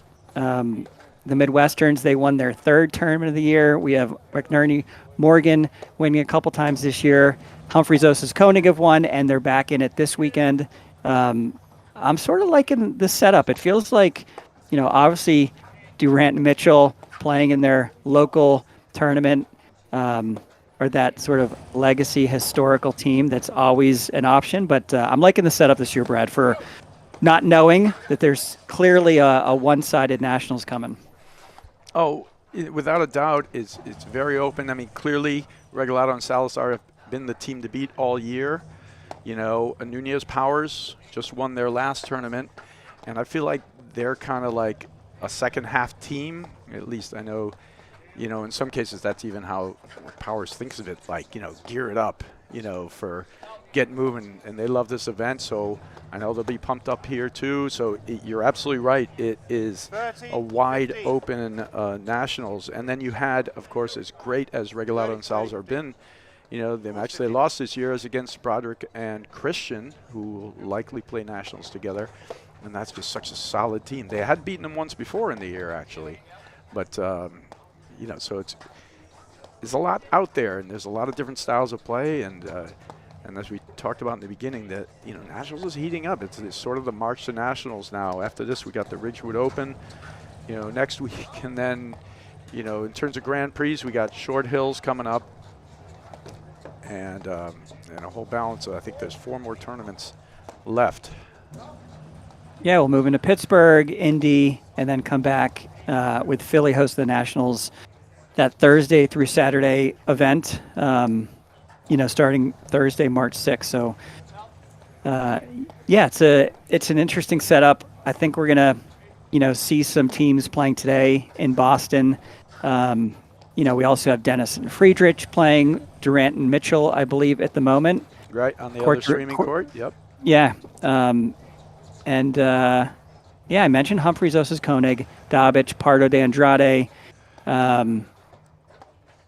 Fraser West unseeded, potentially with a quarterfinal matchup against Nunez and Powers, a match to watch.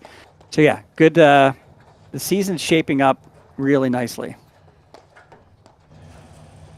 And while we're talking about nationals, we should also mention, there are team nationals. In New Jersey, there's the women, and the men are in Chicago. And it's run by Mike Rowley, and Greg Morgan and Patty Hogan. And those are great events. There's also junior nationals coming up on March 1st. And that's always a blast. And hopefully anybody, kids who play junior paddle, just sign up. It's such a great event. All right, so they're doing a good job here, getting back to sort of that strategy they were working before, which is off-pace drives, wait for the one moment, and they're able to get it back to it here, which is a really good sign, because everything that has been, that hasn't worked well for Ong and Nolan has come in these batches, right? Here it's like, this is good, playing a good long point. We're working them, we're softening them up. Nice roller there. He's going backhand drive down the line, and there it is. Game. Nolan and Ong. Classic Ong backhand. Lots of options. He's got the roller, but he loves that sort of slider. Just caught Martin a little bit on his heels. Yeah, and Bostrom took a step to his, to his right there, too. Get a little more on the line because the ball's outside the court confines. Great shot there from Bostrom, who just gives it right back to Andrew Ong with just a great backhand. There really isn't a place to hit a ball to Bostrom where he cannot hit it. It's really simply a question of whether he's making them. And if he's on, it's pretty tough. And what you do is you just almost have to wait it out, and hit the ball to the other guy for a bit until he gets off again,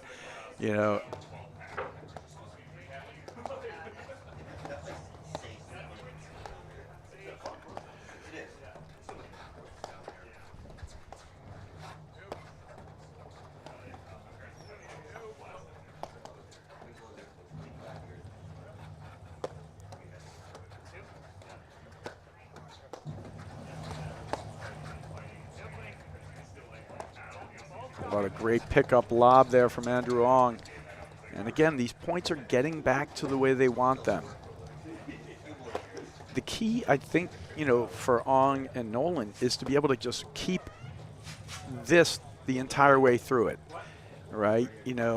And make sure those batches don't come. They could easily had that first set.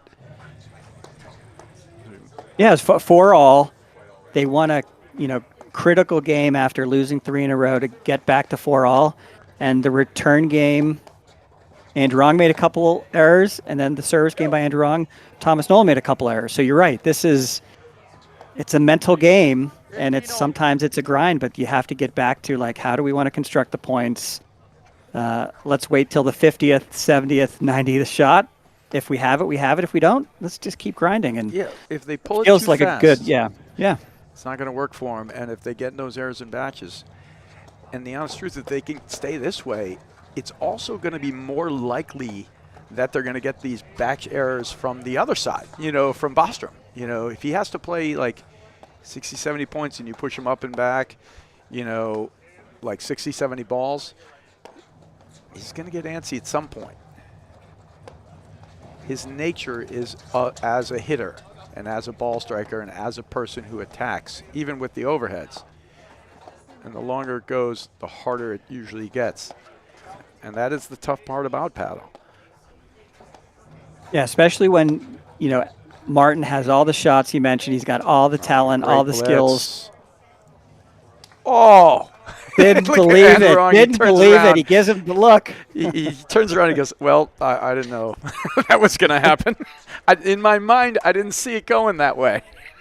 It was a great move by Andrew Ong that was just absolutely stuffed by Tomas Christian. And, the disbelief. Right. It was funny because, when you make that move, oftentimes you just expect the other guy's going to bail. And once in a while, he stands there and you just hit it and you couldn't believe he was still there. And he just hit it right into, and these guys are part of what makes a player really good is understanding where to keep your paddle when you put it. And yeah, these guys have great hands, but they also know exactly where to place their paddle, where the ball's likely to be going. And that thing he just put it right in there. He just rocketed it right back. Great move.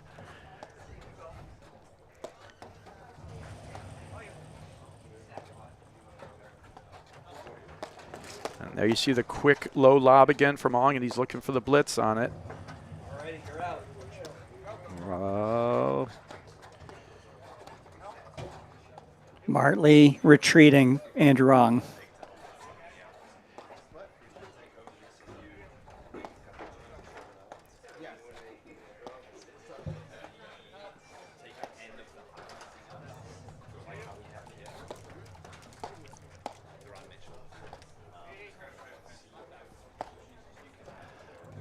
All right, Durant Mitchell, if you were just won and moved through to the men's quarterfinals against Dennis and Friedrich. So a good win for them. And of course, a lot of fans here. I mean, basically, those guys just, Durant Mitchell just completely revitalized and changed the game up here in Boston and put Boston paddle on the map. So great to see them into the quarterfinals. We got some great matchups, as you were talking about, Steve, that are coming, and we're going to be on here all day. Women's action as well. Following this, then more men's, and we'll be going all night. And all the top teams are pretty much here. Missing one or two, but pretty much all here. Great rip by Thomas Nolan. Yeah, there's just their presence in the point and their patience in the point. I mean, it's a really nice backhand, but Thomas Nolan, he just hit it at the right time. And I think Martin Bostrom hasn't seen it a lot in the last 5 games, so it was the right time and he executed.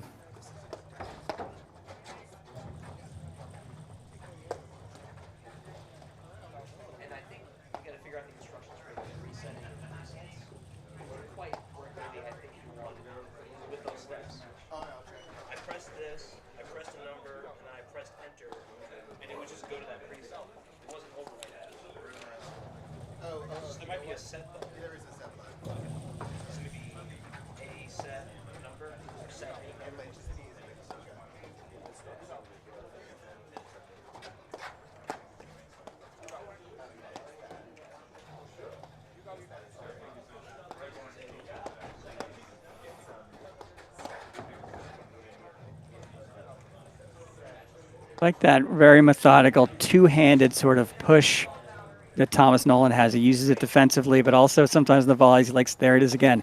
He likes putting that second hand and just putting racket face to ball. Yeah, that's all he's doing, and it's a little unorthodox.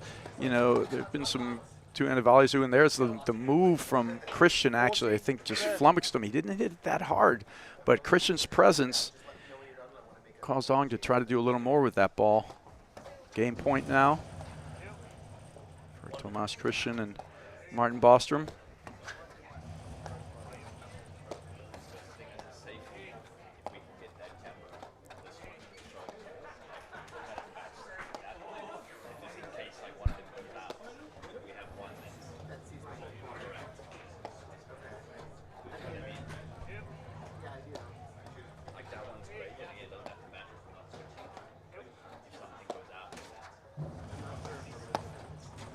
Yeah, that's a good looking shot there. I mean, he can catch Bostrom on that forehand side. When the ball goes out there to Andrew Ong's backhand, Bostrom's he's not moving over, so he can catch him. And he's caught him once or twice.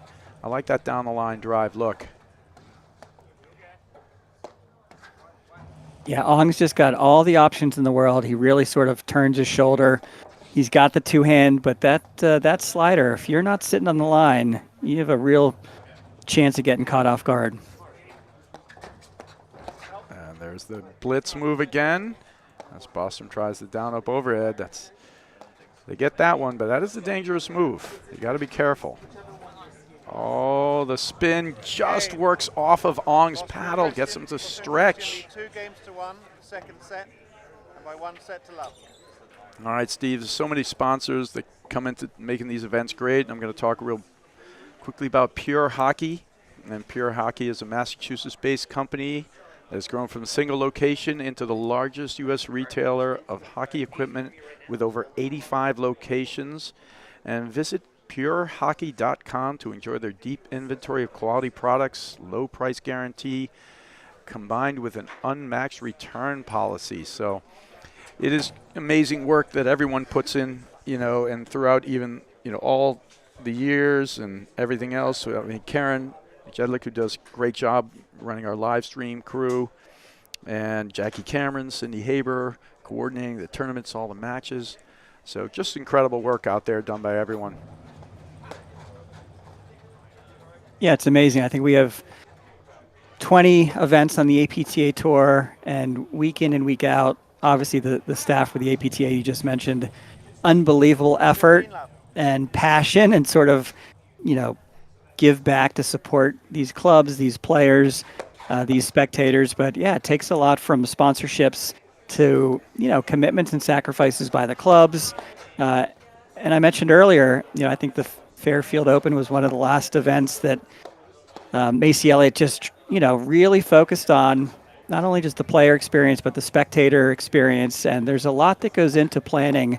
And, there's a lot of, funding that's required to, attract the players, attract the spectators. So it's really been a nice uptick this season. And the APTA has done a great job just sort of continuing to invest in the game, which is great. That's a great move from Christian there. He gets Nolan to stretch, and they're taking over the net now.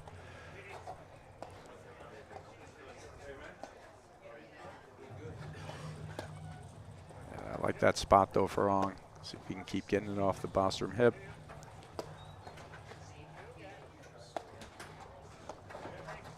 Christian doing some work. They're defending, but not that one. Perfect shot into the crease. 15-0. It just drops right down. That's a beautifully played point there from Christian.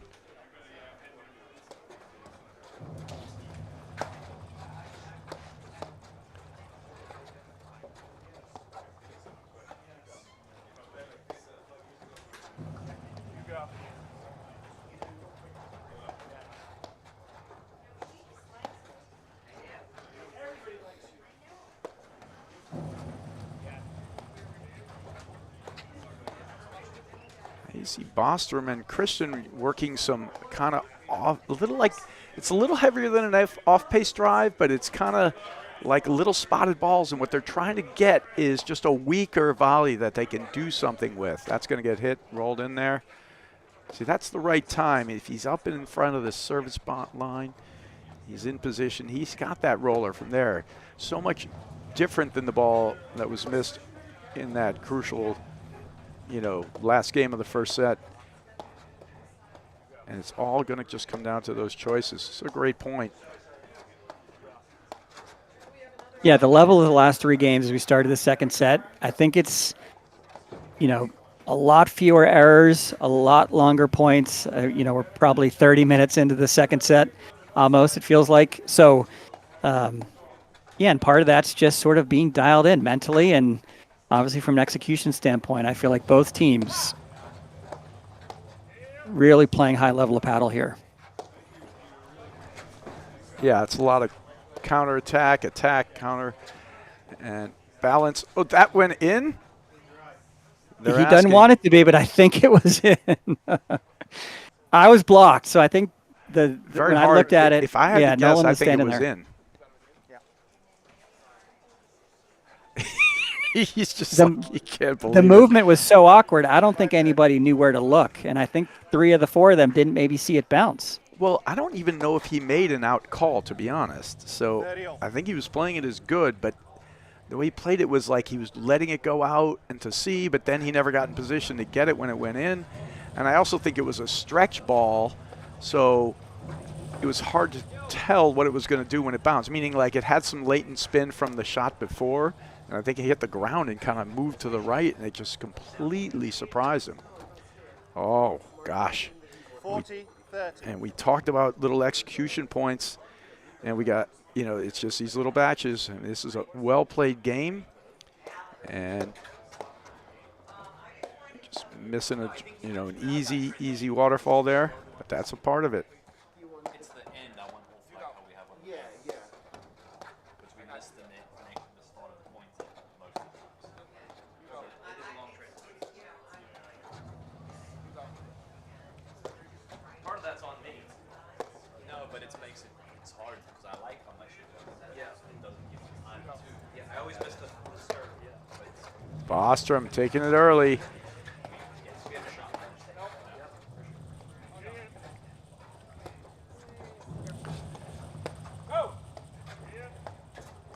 Good blitz. you can make the actual replay a second short, so you just get the action part if you like.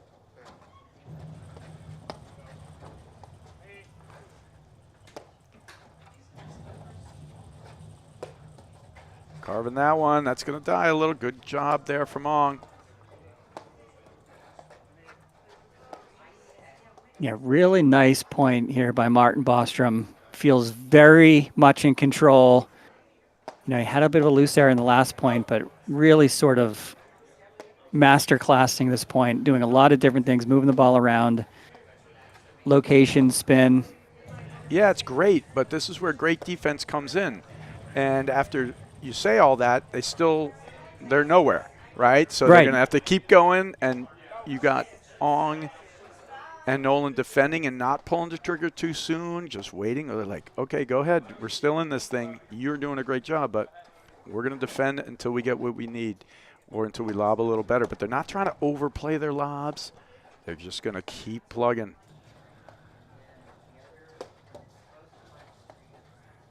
Good job carving.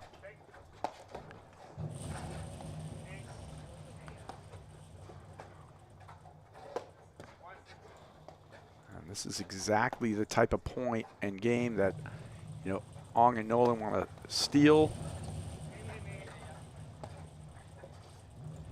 Much of this game has actually been slightly controlled, you know, actually by Bostrom and Christian. But yet, those guys are up, Nolan and Ong. Yeah, in moments like this, sometimes you take a step back and you think, where do I want to be? Do I want to be the net team or do I want to be the backcourt team at this point? And both teams have sort of locked in offense and smart offense and defense. And you're right, this for Ong and Nolan, as long as they don't get an unlucky bounce or a nick or just completely, you know, moved into the wrong spot, they can stay here for a while.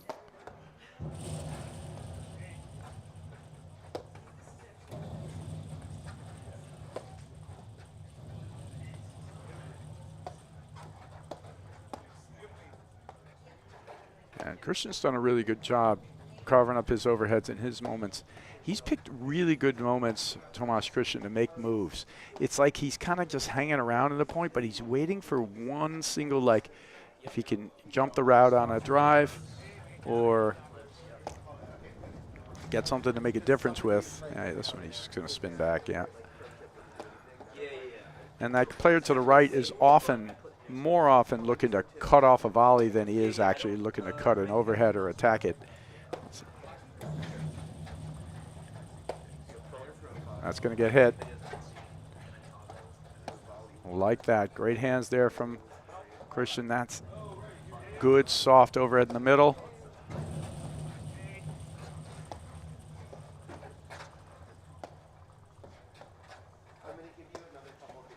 Yeah, that's a big point.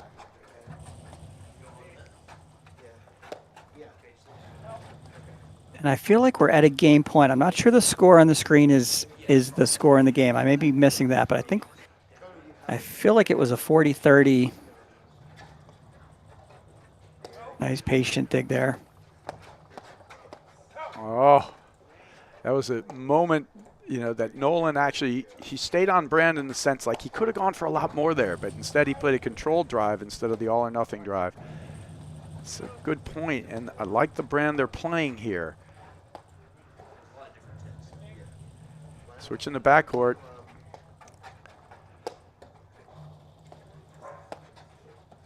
Ooh, right on the line there from Bostrom.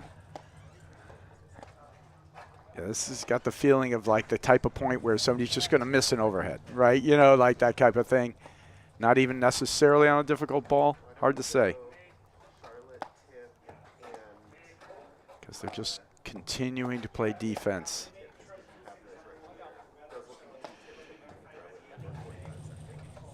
Yeah, this one feels like it could go for a minute. We're only It's already gone 350 for balls 3 in. minutes. It's already been 3 minutes. You know, so yeah, another minute. Yeah, I guess it could easily, quite easily, in fact. And I think we're at a game point. I know the score on the screen says 15-all. I feel like we're at a game point here. It was a good move there. Andrew Young, that was a good look there for Christian. He's trying to find whatever seam he can get. If they can create some separation from the corner and hit it at the crease, that would be one way to possibly get in. That's going right in there, but a good block, and that's a nice combination. Yeah, they just keep hanging around. I mean, and Bostrom and Christian playing a great point. All four players just doing exactly what they want to do here, and that's a really good move, but a controlled move from Nolan. Holy cow. Strap in, Steve. Yeah, I'm gonna get a chair and maybe relax for a minute. Get that off-pace ball there.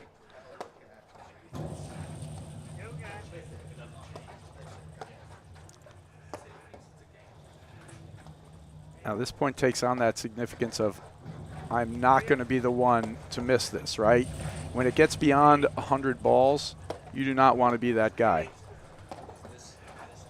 Especially to your point earlier, that easy miss, that overhead you sort of take your eyes off of. You try to do a little bit too much of it. Like a Oh, goodness. Oh. What a point from all the players there. And that is deuce.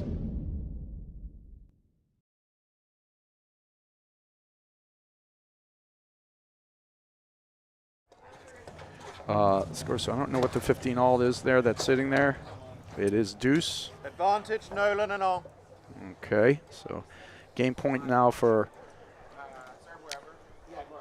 Andrew and as Long. it always, it tends to be the case, the 500-point shot point, it gets followed by a 2-shot point. Right. So really tough mentally to play those long points, and sometimes you reset in the wrong direction. So another game point here for Andrew Long and Thomas Nolan. Yeah. I mean, it was great. I mean, I have no problem with Christian going for the return to serve. He just missed one. He's been generally uber consistent. I like the drop there. I think if you can get Bostrom to move, that's just a terrific lob. It's a good thing to make Bostrom hit shots on the run. And a good switching there at the net. Good read from Christian to cut off the volley. And now we're going to get back to, I think we're going to see that same point now. We'll find out.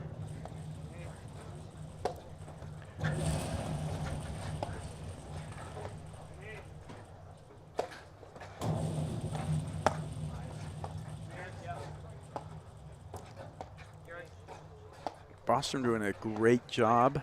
As we said before, Steve, it's not his nature.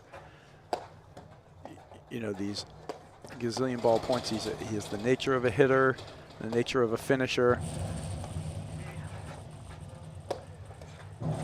And he is battling here and just grinding this out with everyone else. No, Nolan gets caught, and he gets caught in a way where Andrew Ong cannot help him out. He made that move very late.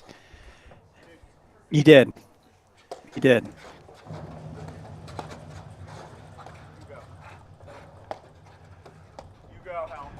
All right, back to deuce. Yep, scores right now.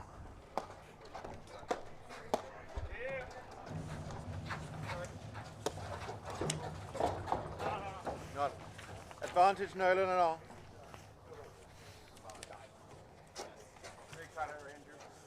Yeah, great cutters right. So a little bit of a side cutter. Martin was probably a quarter of a ball off it and follows up with a huge, huge return.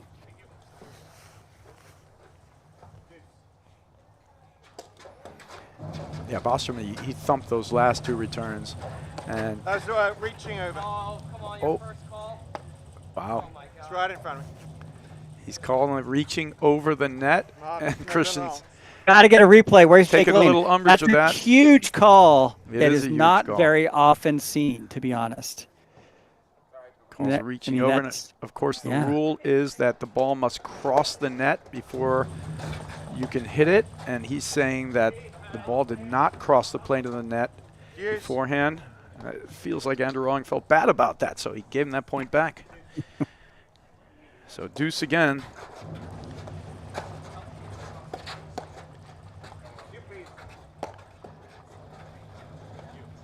Yeah, Graham Seed in the chair makes a really quick, decisive call. And honestly, half the time that type of shot comes, there is probably a reach over the net where the contact's, because you're trying to time, is it coming over, is it not coming over, how am I going to make contact with it? But honestly, Graham Andrew Seed, Wrong. huge call. Nice dig there from Bostrom. Great moving there from Andrew Wrong. It's actually the first time I've ever seen that call made in any match by an umpire, and I'm actually glad he did it. If he sees it, that's his responsibility to make that call, so good for him. But, oh, he didn't see him up there. He went off-pace drive. This is good back and forth here. So Graham Seed, I love that he made that call. If he was over the net, he's over the net. Yeah. And in league play and things like that, when you're playing your matches, that type of call is made by the players themselves, so it's a very hard call to get made.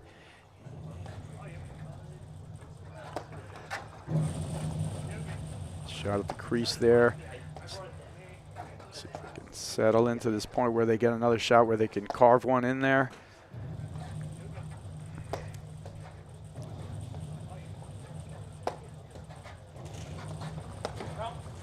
Nice move there from Ong.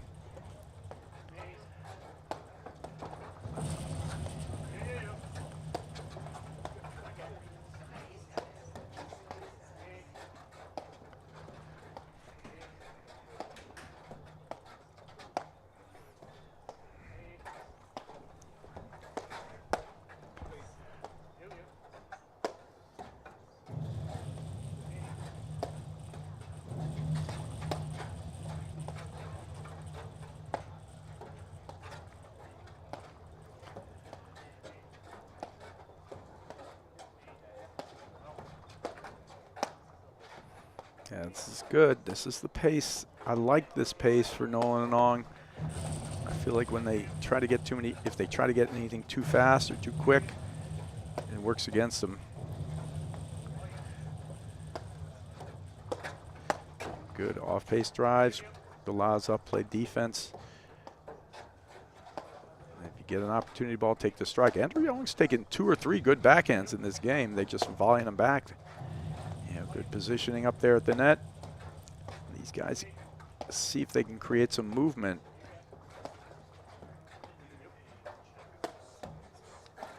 Create some space in that backcourt to break their defense down.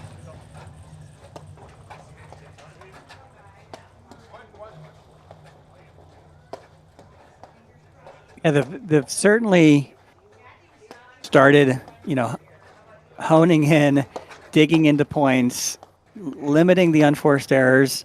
And it's sort of amazing. So we're an hour and 45 minutes into this round of 16 match. The offense on the court is there. Martin Bostrom's got it. Thomas Nolan's got it. Ong and Tomas Christian, of course, have it as well. But as much optionality with offense, I mean, Yeah, we're 2-1 in the second set, hour and 45 minutes in. It feels like really good high-level paddle with both teams sort of taking their chances. So this is maybe a get comfortable and sit tight in this match. Well, I think any time Andrew Ong is on the court, it's a get comfortable and sit tight kind of match. You know, he will willing to go to the distance. He doesn't have the knockout punch offense. You know what I mean? Like this, like 1-2. It's always designed on moving you around, him getting a blitz, him moving in there, and he's so quick and he can volley anything. So any match with him in it is that. You know, Tomas Christian pretty much do a little bit of everything there, in the sense that, I mean, he's played a lot and he's a highly ranked team with, you know, with Drew Broderick, and those guys are no strangers. In fact, it's kind of a legendary match here a few years ago, a legendary result for those guys, making it all the way to the finals in frigid temperatures, Christian and Broderick, you know, and just slow playing points and just driving people, you know, basically nuts, you know, with their ability to defend, and no one could break that until the final round when Durant brought out the hard overhead and just, you know, basically started smashing at him, and he probably hit him like 5 or 6 times. And that was the only way to sort of break their backcourt defense. So he's no stranger to playing a long match.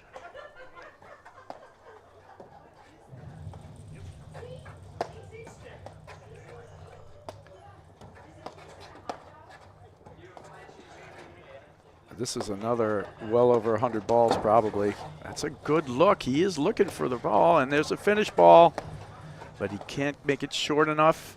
And Nolan sees it coming, actually even gets a mini drive out of it. Well played.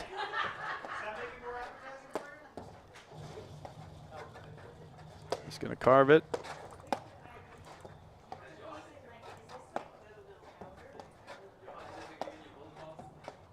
Yeah, it's like, what do you got? There's the offense is coming, but well, this Bostrom is what he and Christian. Yeah. Oh, he gets him! Wow! Advantage, Bostrom and Christian. Steve after.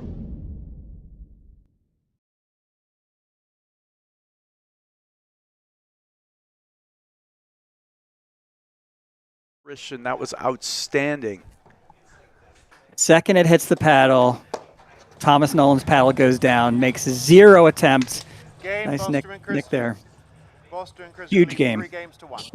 Huge, hard-fought game. Changing the ball. I take no umbrage with anything Nolan and Ong did there. I think it's just Christian and Bostrom willingness to kind of hang into the point, but also be more aware of the one moment they had. That was a great play, and they're playing the point the same way, Steve, and he hits that off-page drive, but this time Christian's like, all right, I'm ready. And he goes in there and he takes the risk on a cut shot. Not an easy ball. He easily could have missed that, but the fact that Ong and Nolan were actually surprised that he made that move at that moment was also part of it, right?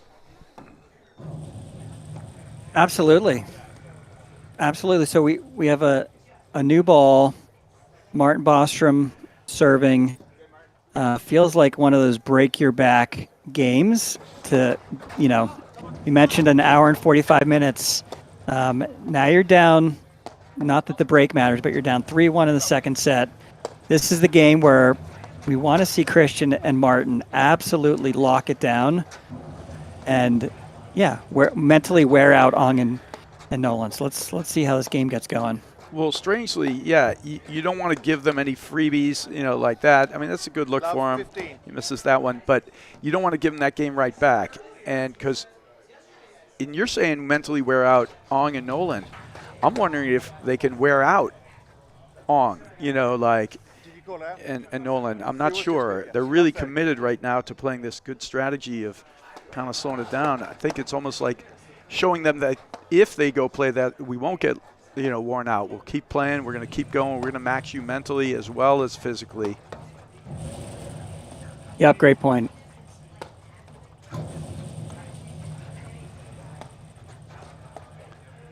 What else? I think we're love 30. Yep.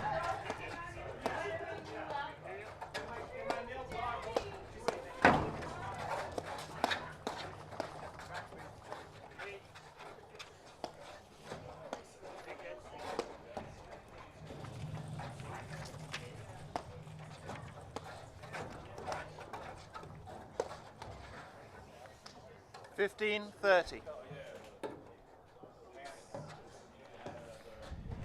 Yeah, a couple shorter, looser points. Way to stay with that. Androng just sort of follows the nick. 30 all. He goes for the off-pace drive, but that one he tries to make better, like perfectly dipping down. He nets that one, hammers that one. All right, so game point now for Bostrom and Christian.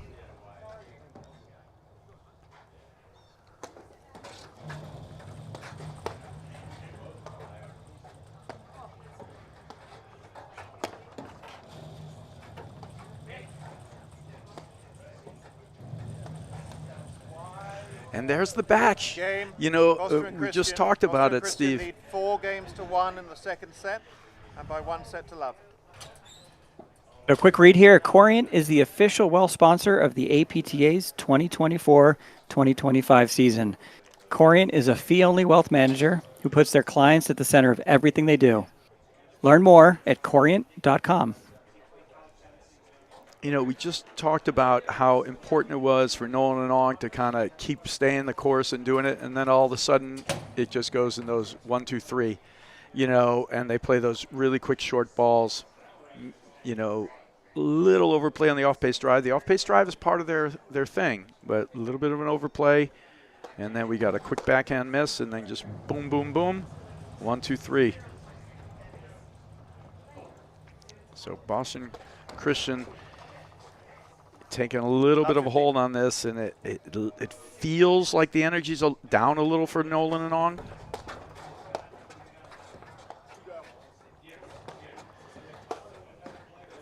Oh yeah, that's just struck. Love 30. That's one of those Martin Bostrom ground strokes that you don't know it's coming. You don't know where it's coming. But the way he's got very stable passive footwork, he can hit it whenever he wants. And I think Thomas Nolan's just completely caught off guard. Yeah, and he can hit that. And he just hit a rocket ship at Nolan there. But with the exact same take back and the exact same type of swing, he, at the moment of contact, he can roll it up at you a little too. It's just so hard to read. Yeah. Yeah, so a great job. You know, to me, Steve, I'm curious to hear what you think. It just gotten a little more intentional, and look at the way Christian is starting to move at the net. In that first set when they made their drives, and Nolan is starting to press again here a little. 40. All right, this feels like it's, you know, it's going down Freight the train. drain a little, yeah. That'll help the cause.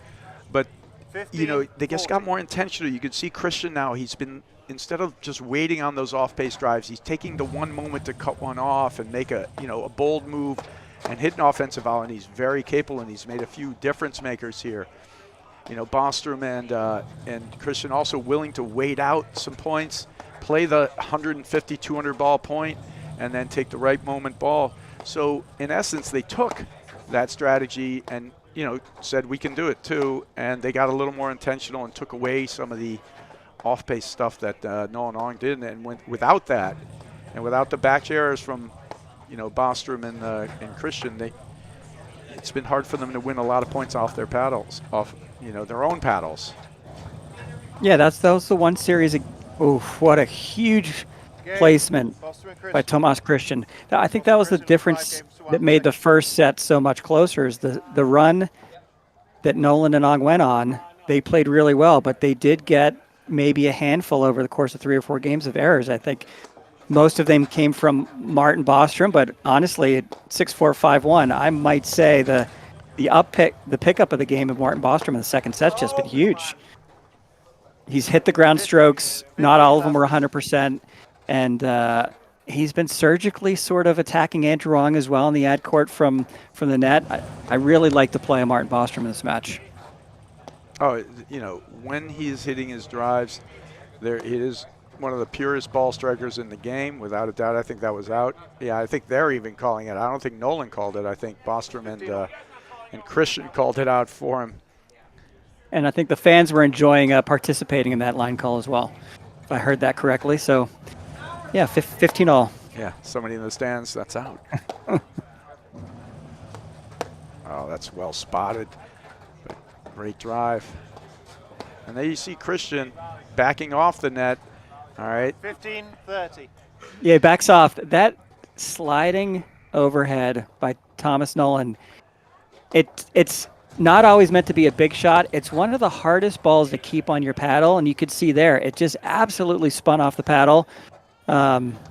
It's a very, I don't know. It's a ball that sometimes people go for the home run, certainly at the club level, but it's just a really hard ball to pick up, and yeah, nice pace there.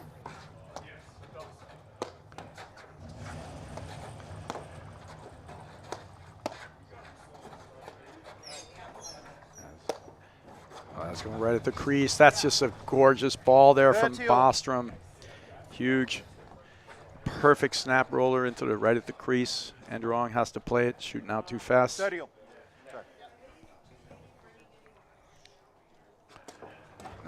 Big return. They went for the poach there.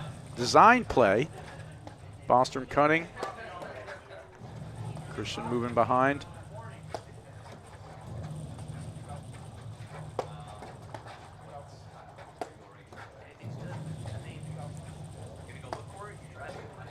Screen drive.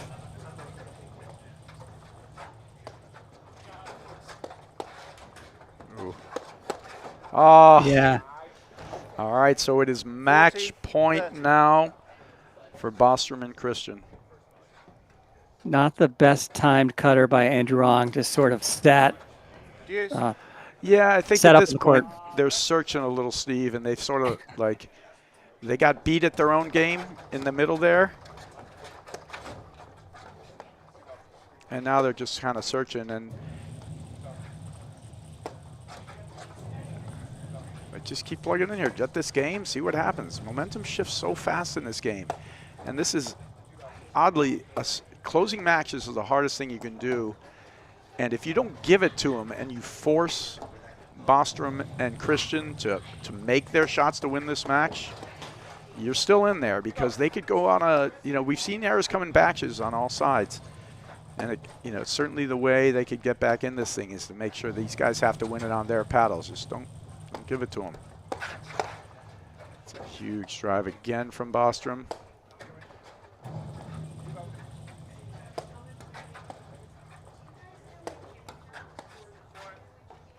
Cutter. Oh, and he caught him that time. He waited a tick and let the ball drop even lower, and it gets onto the back side of the ball. And now it's break point. There's more play to be had. Oh, they get him double covering there, I think. Yep. Yeah. Ran into each other a little bit. Yeah, they both went to the same spot, which leaves an opening there for Christian to just plop it in there.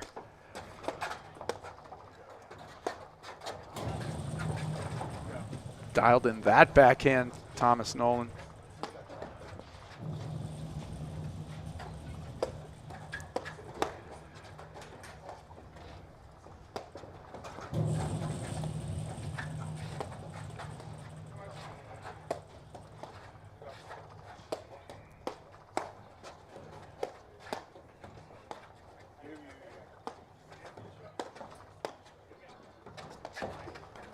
Nice hold there from Christian. Looks like he's going to drive, and then he pushes up a quick cross-court lob.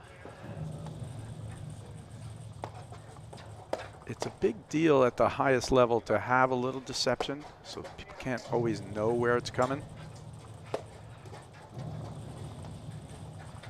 Nicely played.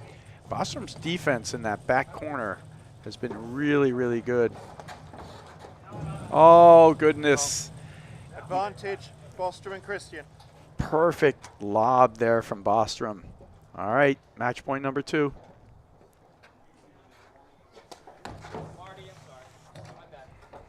Deuce. 0 for 2. Match point first serves by Tomas Christian. He's got to make one there. All right, back to deuce. Indeed he does.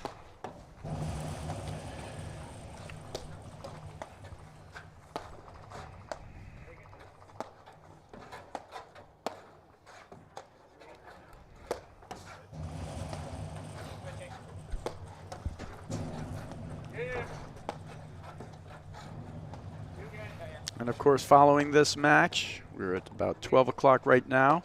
A little over 2 hours for this one is women's quarterfinal action at 1 p.m.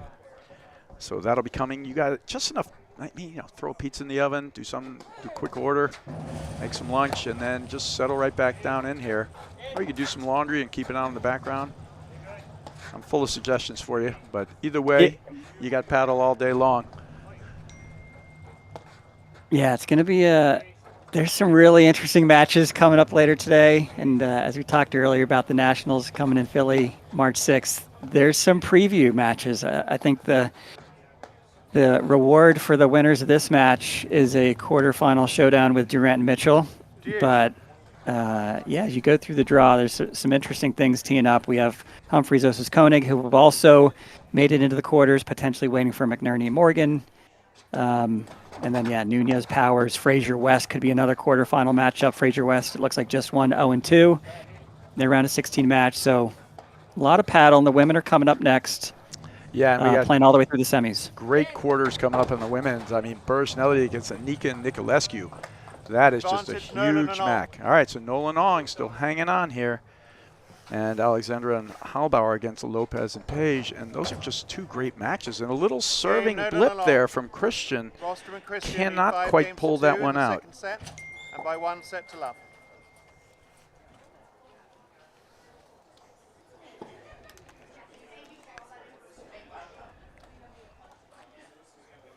You mentioned it. Hang in.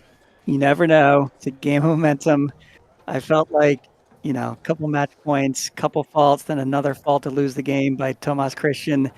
I'm still calling Bostrom Christian to go maybe win this game out, but you never know. This is an interesting sport where momentum plays a really big role. So let's see if Andrew Ong can keep grinding here. No, and that's the key. Like we were talking about before, they want to just make these guys win it on their paddles. Make these guys win it. Don't, play to the strategy. Even though they kind of beat you in the middle part of the game, it still can work. And I think it's the best way to go. I don't think they can out-hit them in this match, And they got to just keep playing and sticking with it and work the mental aspect of it. And these guys have to close this thing out. So make them do it. We could be here another half hour, just for these last couple of games here, right? Man, that's a big ball from Bostrom. Yeah, and Bostrom really is. You made a great point before, Steve. He's really dialed it in, and it's been really one of the huge keys because there really are very few courts and people in the country just ball for ball who drive the ball off both wings as well as Martin Bostrom. He's really one of the best, the absolute best in the game as a pure hitter. And if he is hitting, there is no full defense against it, unless you can twist them up in the screens and, get that. In fact, it's the only sort of thing that's probably stopped him from having a chance at, winning a national. I mean, you could always say like Durant Mitchell stopped him, a few other people, but, because there's a lot of talented players out there. But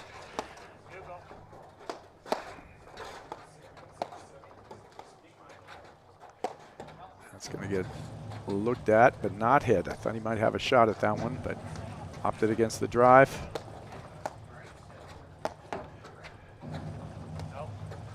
Oh, he went for it. But that's actually a really good sign for Ong and, Nolan, because that's what you want. You want him to start feeling it and making him. If he makes that and beats you, fine, go ahead. Just give it to him and walk away. Make him make that, and he missed it. So, and this is where you're going to make your comeback. Without a little help from Christian and Bostrom, I don't see the comeback. I don't know if you do, Steve. No, they're going to need some help.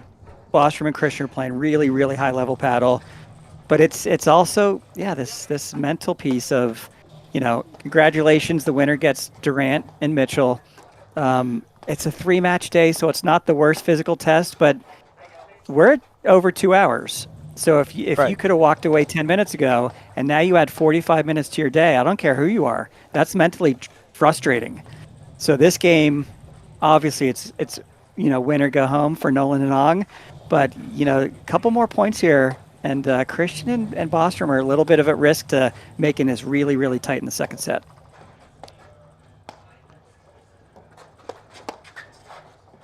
Nice move. Ong still just on script, looking for the blitz when he has it. He's going to keep pushing away, push a ball, move around.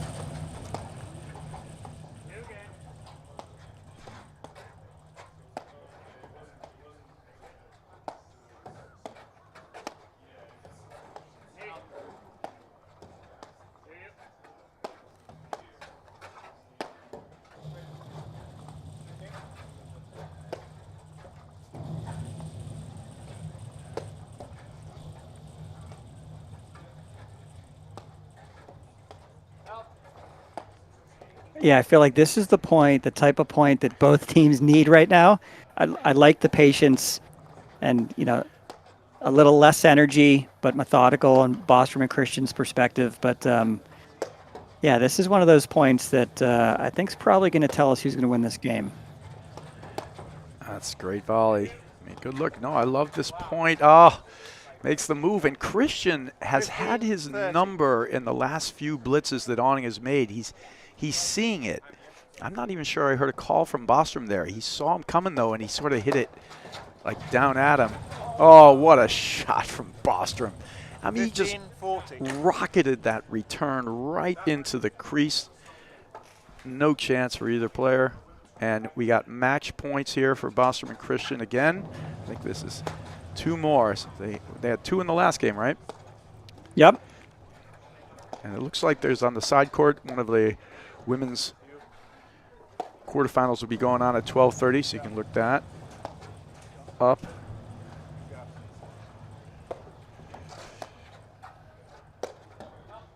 And they may even push the women's quarters forward because there's probably a deteriorating weather system coming in with more rain. So stay tuned. We could be just right off this match and right on with women's quarters.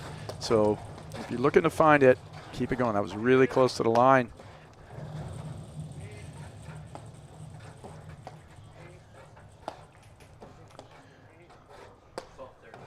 12:30, it looks like they're pushing the matches forward to, our producer Jake says. So 4 was scheduled for 1. So like you said, paddle all day regardless. But that's looking like it's the plan. All right, so good. They're not making them win it on their paddles. Let's see if we can get a Bostrom roller at the crease or a good cut overhead. And there's another great look. And Christian has been so instrumental in this. And Bostrom does go for it. He tries to take one of their match points and win it on his paddle with a cut drop. Great cut off again from Christian. All right, Bostrom just absolutely demolished the last return. And that one he misses wide. 4 match points saved so far for Ong and Nolan.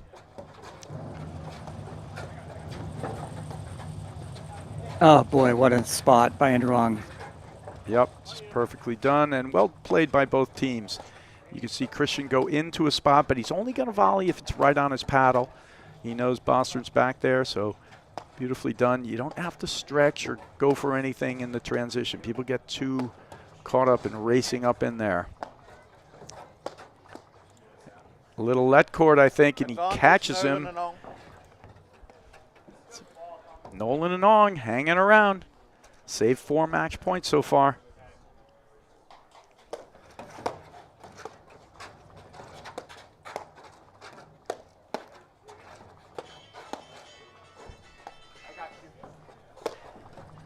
We got tunes going there.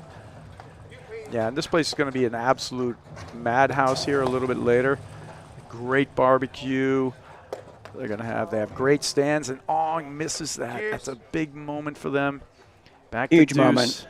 You know, they got to put a little scoreboard pressure on them. If they don't get this game, it's going to be there for Christian and Bostrom. The scoreboard pressure is going to be there. At this point, it's like we talked about, just make these guys win it, and don't give them that. That is so good. I don't know why he actually. I think he actually put his hand up like he apologized for that. It's just an absolutely perfect. No, drop shot. it was intentional and he hit it perfectly. Yeah. I think that's the niceness of Andrew You're Ong. right. He's so nice that he apologized for hitting an intentional winner, which was absolutely perfect. But you're right. There's no room for Ong and Nolan to really, not just execute consistently for the next 3 games. So they had a few loose errors. Andrew Ong followed it up with pretty much a perfect shot. So huge point here. We said momentum could come into play. The mental aspect could come into play. This is just a very interesting game and point right here for Ong and Nolan. Yeah, that's a great point, Steve. This is where we're at right now. I really think if they do get this game, this is a little scoreboard pressure. Beautiful spotted ball. And anytime he's switching the play to Bostrom and Bostrom gets a seam, he's been able to find it. He's gotten Ong a few times now. Oh, that's a great spot. Yeah, I love the spot. That was a perfectly drive ball and completely caught Nolan off guard, but good job just to get it back.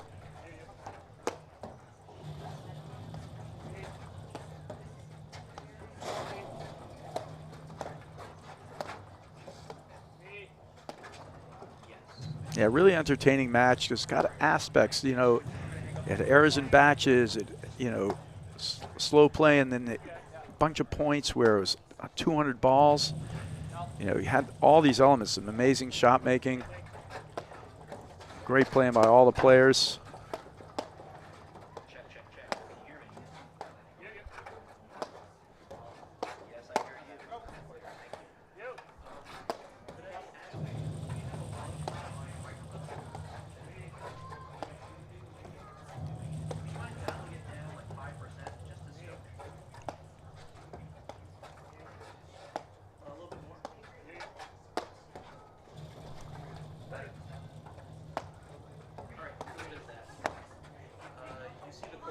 Yeah, this is exactly what they need to do. Just keep hanging in there.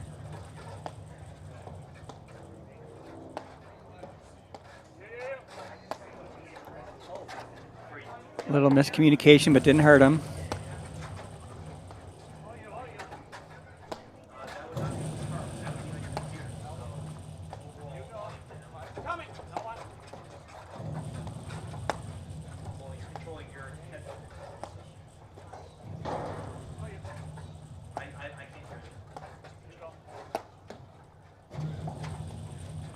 Carver.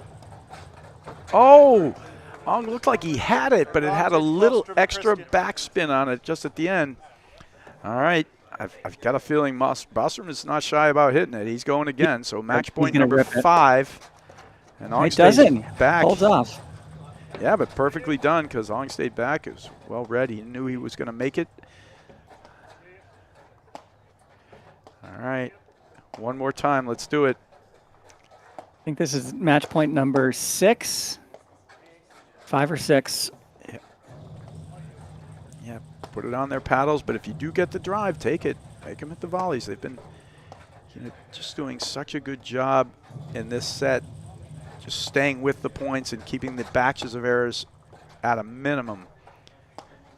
And it's really just a few huge moments in this match that have happened.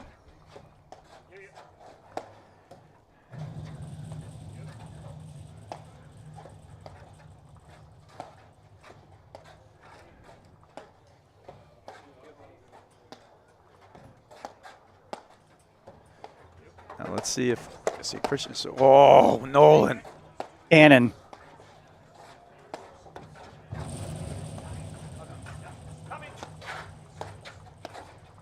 Good call there from Bostrom. You hear him saying coming.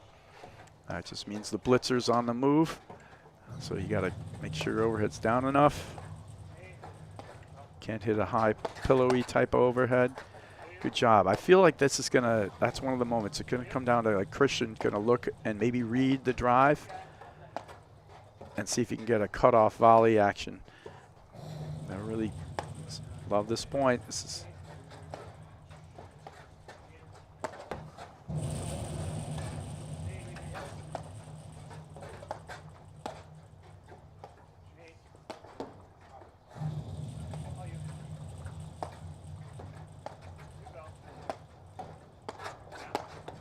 Right at the crease. Nope.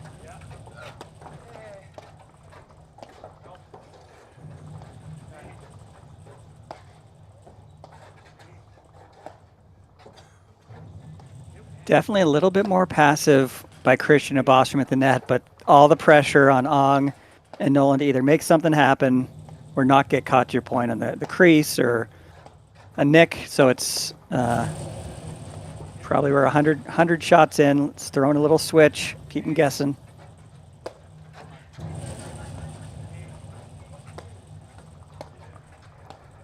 Yeah, this is sort of like where the moment is. Do you feed one into Nolan, see if he gets the shot, or you know, like you just keep playing? That's good. I like what they're doing, though. It's passive, but it's also controlled, and you know, and they're not in danger of anything right now. They just haven't had a good opportunity to go for yet. Like, he's behind the service line. There's nothing there. That time it's an off-pace drive, but he's not close. Like, the one who could do something there would be Bostrom cutting it off. But that's where the passivity comes in. They're kind of just waiting it out. And these guys are too, so good for them. I think it's the way they got to get back into this, is have these guys go for it and miss it, and then sneak in, and then you got scoreboard pressure and the whole works, and frustration for Bostrom. And if Bostrom and Christian do not close this out, they're going to be frustrated.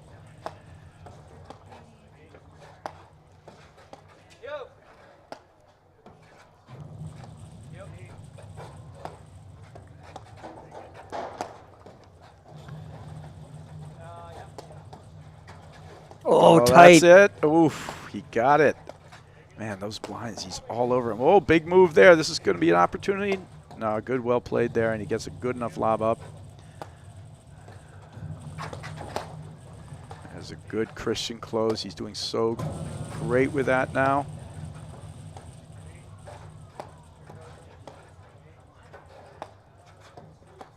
All right, Steve, how you calling this one? Well, I was about to call it, so I'm going to call it. It's going to be a nick or a cutter. A nick or a cutter. All right, I'll buy it. So you're saying they're ending it?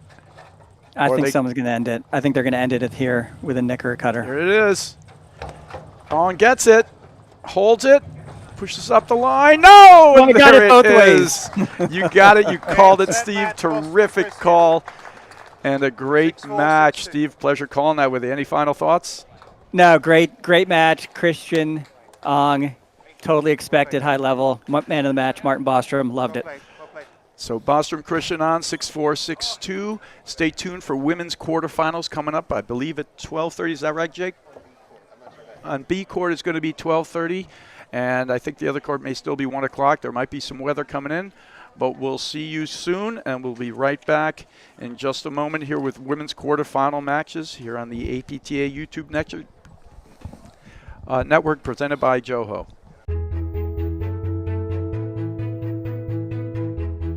Hi, this is Charlotte Sikora, and today I have a tip of the week for you. So guys, too many times when coming in transition, what we tend to see happening is you trying to hit a winner shot or going side screen. Wrong.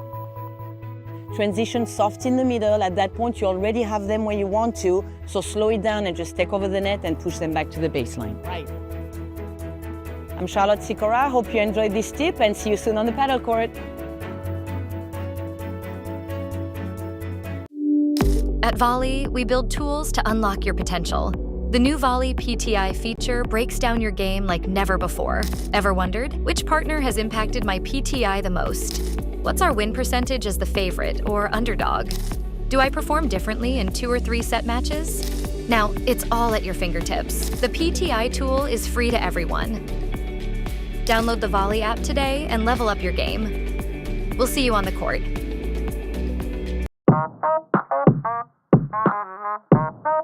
Hi, I'm Spencer Caravaggio. And my paddle tip is about footwork. Typically, we as paddle players tend to stand with our feet totally flat on the ground. As somebody who can get really frustrated by missing their drive, typically it's because your feet are flat and then all of a sudden you want to spring into action. So in between balls, make sure that you keep those feet going. Not only will it help you be able to really be on your toes and get ready for your drive, but it'll also help you get to some screens a little bit better. A thing that we see a lot is, people tend to move what they think is the wrong way on a screen and then they give up, but if your feet are still going, even if you move the wrong way, you can really get your body moving into that ball no matter what and be able to survive and make it through another shot. So if you can keep your feet moving, you're gonna most of the time be in really good shape.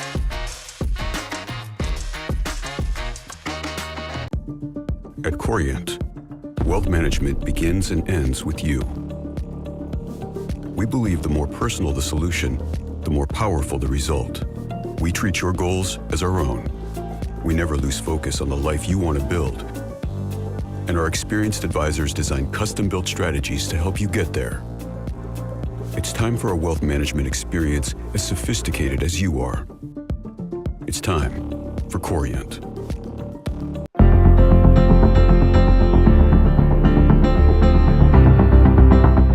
Hi, my name is Damian Johnston, and I'm the president of the APTA Board of Directors. New this year, I'm really humbled and excited to be part of this organization and awed by the responsibility to help grow this game that we all love so much. There's a couple of things that I'm really excited about going on at the APTA. First of all, I'm really excited about our deployment of our new PTI algorithm. It corrects some of the things that people didn't like about the old one and improves the accuracy for everyone. And what I really like about this system is although it stresses a lot of people out, it's really great for us creating great events like PTI National Championships and really one of the highlights of the season for me are PTI Team Nationals, which is a lot of fun for everyone. Another thing that I'm really excited about that enhances our tournament events is Court Director. It's a real-time, live updating scoring system used by our umpires and integrated in for everyone to look at on their mobile apps live while a match is occurring. No more having to ask everyone around you, what's the score? You can look it up yourself on the phone. Another thing I'm really excited about is the expansion of the APTA Tour. This year, it looks like we're going to have live stream matches and tour events across the country every weekend of the season. And that's really exciting to see all the enthusiasm and bringing this great game to communities across the country. To stay up to date with all things paddle, check us out at platformtennis.org.